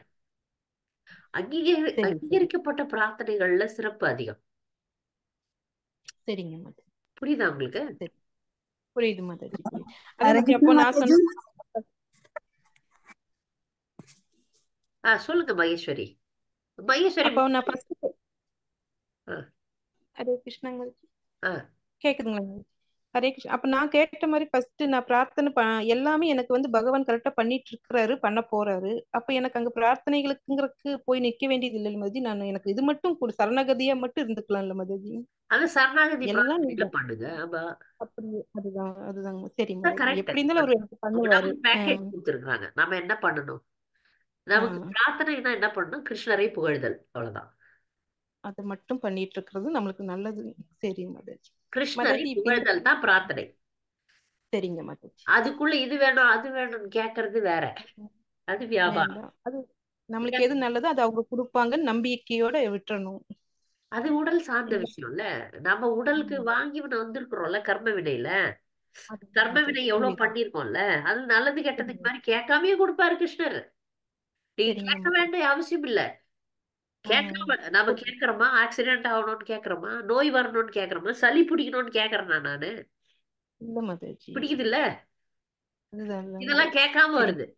அதே சமயத்துல அதுதான் கேட்காமலே எனக்கு நிறைய வசதிகளை கொடுக்குறாரு கிருஷ்ணர். சரிங்க மதாஜி. சரி இந்த உடல் சார்ந்த விஷயங்கள் கர்ம வினைகள்லாம் கேட்கணும், கேட்கலனாலும் எதுலாம் நடக்குமோ அதெல்லாம் நடக்குது. சரிங்க மதாஜி. நாம அப்ப என்ன அதுதான் கேட்கணும்? பக்தியை கேட்க வேண்டும். கொஞ்சம் பக்தி. அதுதான் மதாஜி. அது செய்யக்கூடிய தூய கலப்படமற்ற பக்தியை செய்யக்கூடிய அந்த பக்குவம் நம்மளுக்கு கேட்கணும் மதாஜி. ஹரே கிருஷ்ணா. அது இடைவிடாமல் ஜெபம் புரிஞ்சு ரொம்ப செஞ்சீங்கனாலே நல்லா அந்த புரியுது. பக்குவம் வரும். இடைவிடாமல் ரொம்ப நான் நல்லா அந்த பக்குவத்தை அடைஞ்சிட்டேன்னு சொல்ல, இடைவிடாமல் ஜெபம் செய்யணும். கொடுக்கப்பட்ட சரிங்க பக்தி கடமைகளை செய்கிறோம். அன்போட, சரிங்க மதாஜி. அன்போட, சரிங்க. ஊக்கத்தோட. இன்னைக்கு ஒவ்வொரு நாளைக்கு வகுப்பும் இல்ல மதாஜி, ஒவ்வொரு வகுப்புலயும் உங்க அப்படியே ஒரு முத்து முத்தா ஒண்ணு குடுக்குறீங்க மதாஜி. செதுக்குற மாதிரி ஒவ்வொரு விஷயங்களும் அப்படியே எங்களுக்கு அது அப்படியே நான் இல்ல, பசுமரத்தான மாதிரி தெரியுது. பிரபாதரும் குருதேவரும் சொன்னதுதான் சொல்றேன். உங்க சரி சரி எப்படி உங்க மூலியமா எங்களுக்கு கிடைக்குது. அரே. சரிங்க மதாஜி. மதாஜி ஹரே அனிமா கிருஷ்ணா மதாஜி. மாதாஜி, அனிமா மாதாஜி ஹரே கிருஷ்ணா மாதாஜி.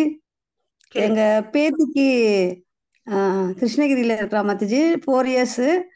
அவளுக்கு லாஸ்ட் இயர் வந்து பித்தப்பையில கல்லு 18 இருந்துச்சு. அப்போ சென்னை ஹாஸ்பிட்டல்ல பித்தப்பையே எடுத்துட்டணும்னு சொன்னாங்க மாதாஜி. அப்ப எங்க பொண்ணு எனக்கு ஃபோன் பண்ணி, அம்மா அழுதா, எப்படிம்மா இந்த சின்ன குழந்தைக்கு போய் பித்தப்பை எடுத்துட்டா அவ லைஃப் என்ன ஆகும்ட்டு. நீ ஒண்ணுமே கவலைப்படாதன்னு சொல்லிட்டுங்க மாதாஜி. இதே வீட்டுல மாதாப்பூர்ல பகவான் முன்னாடி அழுது சாண்டிங் பண்ணின்னு மாதாஜி, அப்படியே குளிர்காலம் தரையிலேயே உட்காந்து நான் அப்படியே ஒரு மாதிரி கை கால்லாம் விரைச்சி போயிருச்சுங்க மாதாஜி. அப்படியே சாண்டிங் பண்ணி அழுதுனே இந்த பகவான்கிட்ட.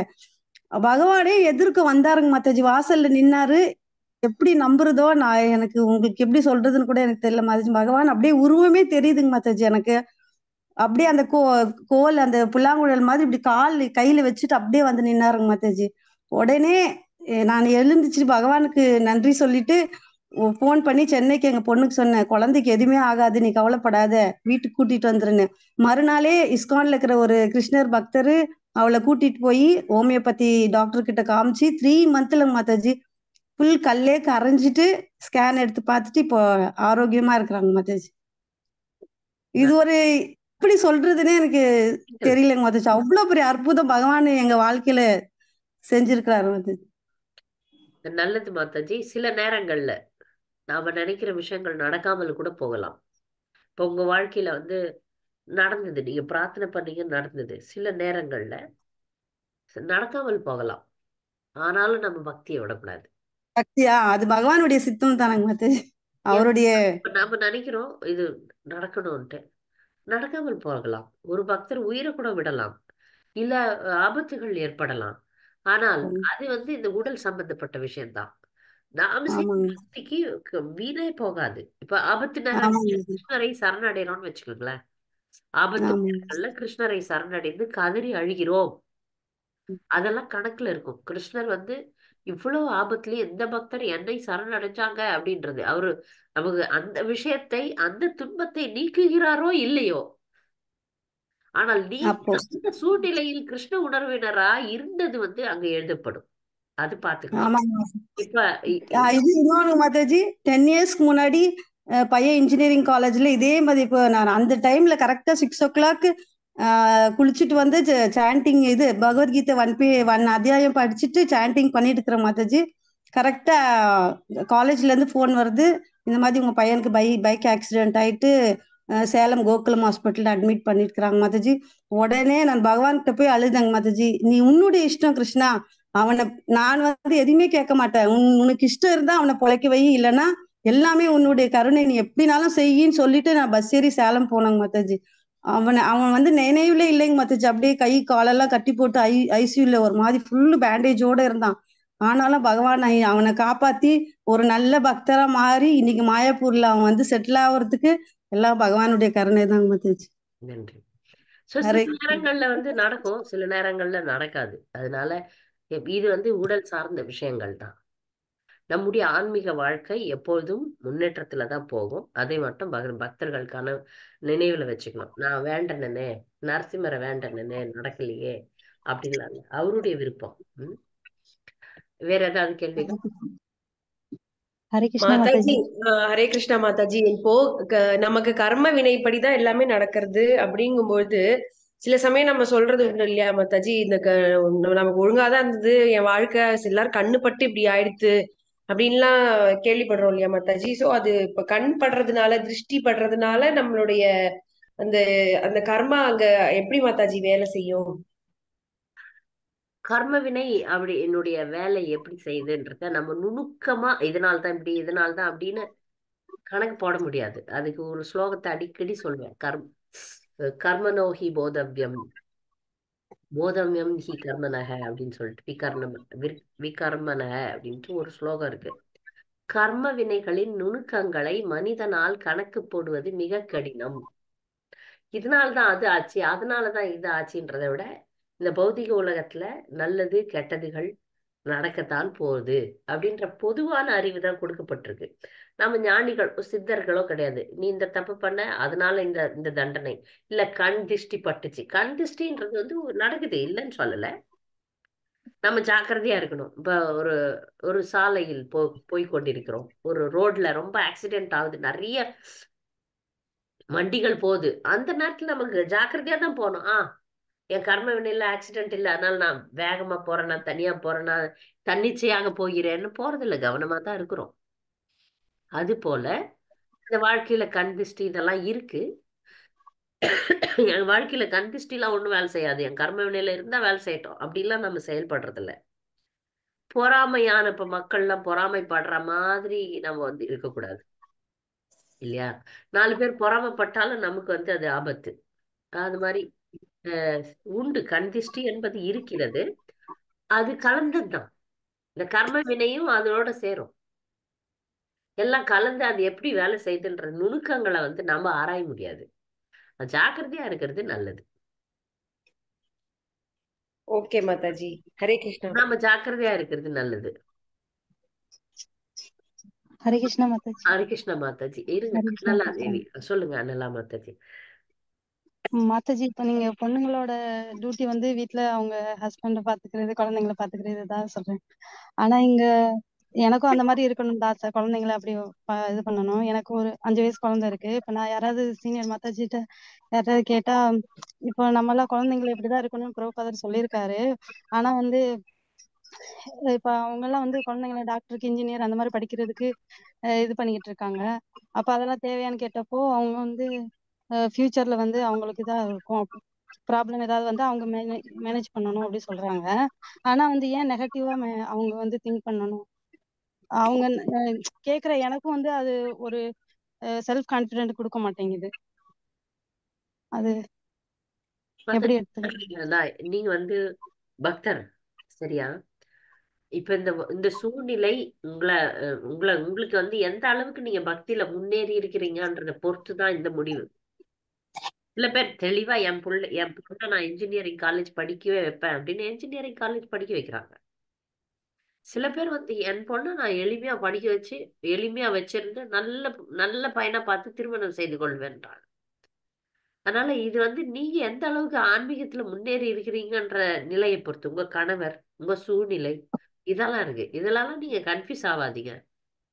வளர வளர வளர உங்களுக்கு வழி தெரியும், வழி கிடைக்கும். இப்ப பெண் குழந்தைன்னா நல்லபடியா ஓரளவு சுமாரா, ஏன்னா இந்த சமுதாயத்துல வந்து ஜீரோவாவும் இருக்க முடியாது. புரியுதா உங்களுக்கு? புரியுது. அதனால அடிப்படை விஷயங்களை கொடுங்க. அந்த குழந்தைக்கு எப்படி பக்தி வளருதுன்னு பாருங்க. அதுவே சொல்லும், அம்மா நான் படிக்கல, ஓரளவு படிச்சுட்டேன், போதும், என்னை வந்து நல்ல பக்தருக்கு திருமணம் செய்து கொடுக்கணும். அந்த குழந்தைய ஒரு ஒரு நிலைக்கு வந்துடும். ஏன்னா இது ஏதானே பேசுறோம், நம்ம பெண்கள்னா நல்லபடியா சீக்கிரமா திருமணம் செய்து கொண்டு கணவனோட நல்லபடியா வாழுங்க அப்படின்றதுதான் பெண்களுக்கு. நான் பிரச்சாரம் செய்யக்கூடிய கல்லூரிகள்ல நிறைய பொண்ணுங்களை நாங்க படிக்கவே வைக்கல. டைம்ல நித்தி நல்ல நல்ல நல்ல இடத்துல இருக்கிறாங்க. இந்த பெண்கள்லாம் என்ன மாதிரி இருக்கிறாங்க, பிரச்சாரத்திலயும் சேவையிலயும் அவ்வளவு நல்லா இருக்கிறாங்க. என் பெண்கள் எல்லாரும் இதெல்லாம் கல்லூரியில பிடிச்ச பெண்கள் தான். அவங்க எல்லாம் இத்தனையும் வட இந்தியர்கள். அந்த குழந்தைகள்லாம் வந்து இப்ப நல்லாவே இருக்கிறாங்க. அதனால உங்களுக்கு வளர வளர இதெல்லாம் கன்ஃபியூஸே ஆகாதீங்க. சில பக்தர்கள் நான் பார்த்திருக்கேன், அவங்க எல்லாம் இந்த இதுலதான் மிடில் ஈஸ்ட், இந்த குவைத், துபாய் அந்த கூட்டத்துல அவங்க எல்லாம் வந்து முழுக்க முழுக்க பௌதிகமாகவே போறாங்க. சொல்றத மன்னிக்கணும், அவங்க வந்து ஆடம்பரமா இருப்பாங்க, பௌதிகமா இருப்பாங்க. ஒரு பக்தருடைய குழந்தை, ஒரு பெண் குழந்தையை ஆஸ்திரேலியா அமிச்சு, எங்க இருந்து, இங்க இருந்து துபாயில இருந்து ஆஸ்திரேலியா அமிச்சு படிக்க வச்சாங்க. அதை இன்னொரு பக்தர் பார்த்தாங்க. உங்களுக்கு நாங்க வாங்கல இல்ல, என் பொண்ணையும் நான் வந்து அங்க அனுப்பி மற்றவர்களை பார்த்து நம்ம ஒரு முடிவு எடுக்கக்கூடாது. என் பொண்ணையும் நான் ஆஸ்திரேலியால அனுப்பிச்சு ஒரு பெண்ணை வெளிநாட்டுக்கு அனுப்பி தனியா படிக்க வைக்கிறதுக்கு நீ எந்த ஒரு இப்ப நாம வந்து உலகத்தை அறிஞ்சிருக்கிறோம். இந்த பௌதிகவாதிகள்லாம் எதுக்கு ரெடி. ஆனா நம்ம எல்லாம் ஆன்மீகத்துக்கு வந்துட்டோம். பெண்ணுக்கு வந்து ரொம்ப கருப்பு ரொம்ப முக்கியம். ஒரு வயசு பொண்ணுன்ற கல்யாணத்துக்கு முன்னாடி அந்த பெண்களுடைய உணர்ச்சிகள் எப்படி இருக்கும்? அந்த வயசு பொண்ணை தனியா நீங்க அனுப்பி வைக்கிறீங்கன்னா அப்ப உங்களுக்கு எவ்வளவு தைரியம்? உங்களுக்கு அப்ப கிருஷ்ண உணர்வுல அடிப்படை விஷயங்களை புரிஞ்சுக்கலாம். அவங்க 7 தலைமுறைக்கு சேர்த்துட்டாங்க. ஏன்னா அவங்க வாழ்க்கையே துபாய் தான்.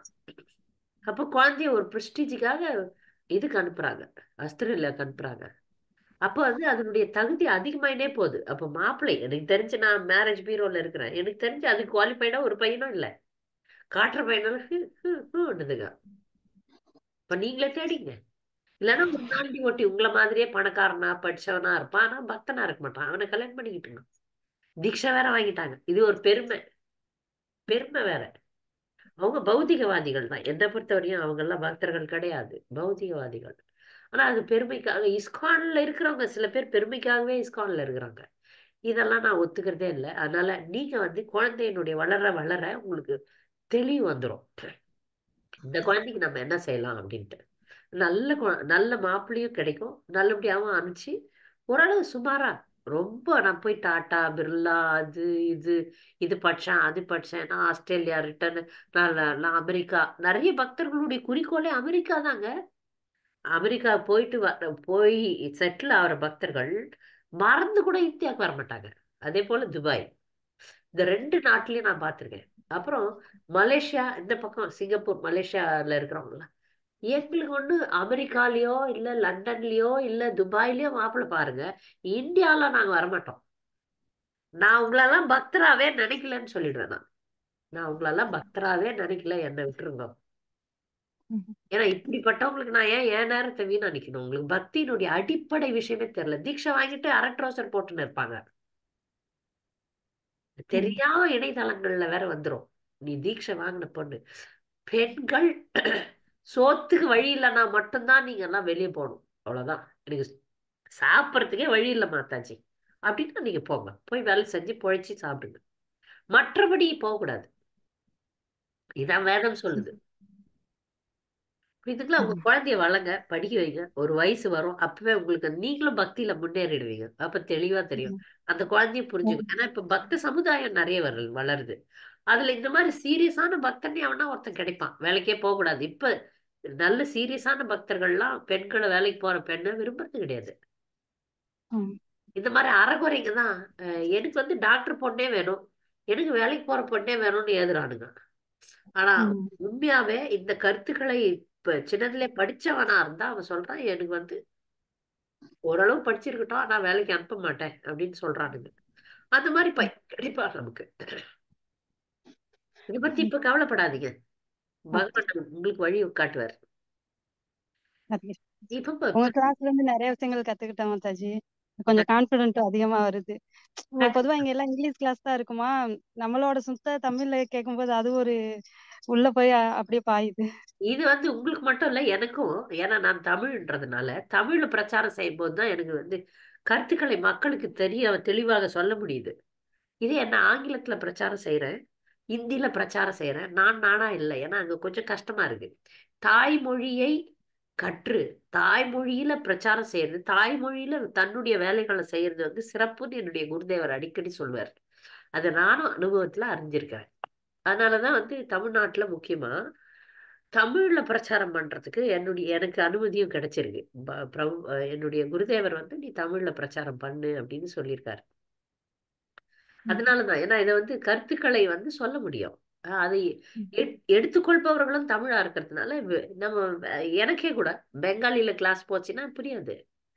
இங்கிலீஷும் வந்து இருக்கு, அவ்வளவு இல்லை, தமிழ் மாதிரி எனக்கு வராது. இந்த உண்மையை என்னுடைய குருதேவர் தான். ஏன்னா தமிழ்ல தான் நம்ம யோசிக்கிறோம். நாம யோசிக்கும் மொழியில தான் நம்ம சரியாக இருக்க முடியும். அதனாலதான் உங்களுக்கு புரியுது இது. சரியா?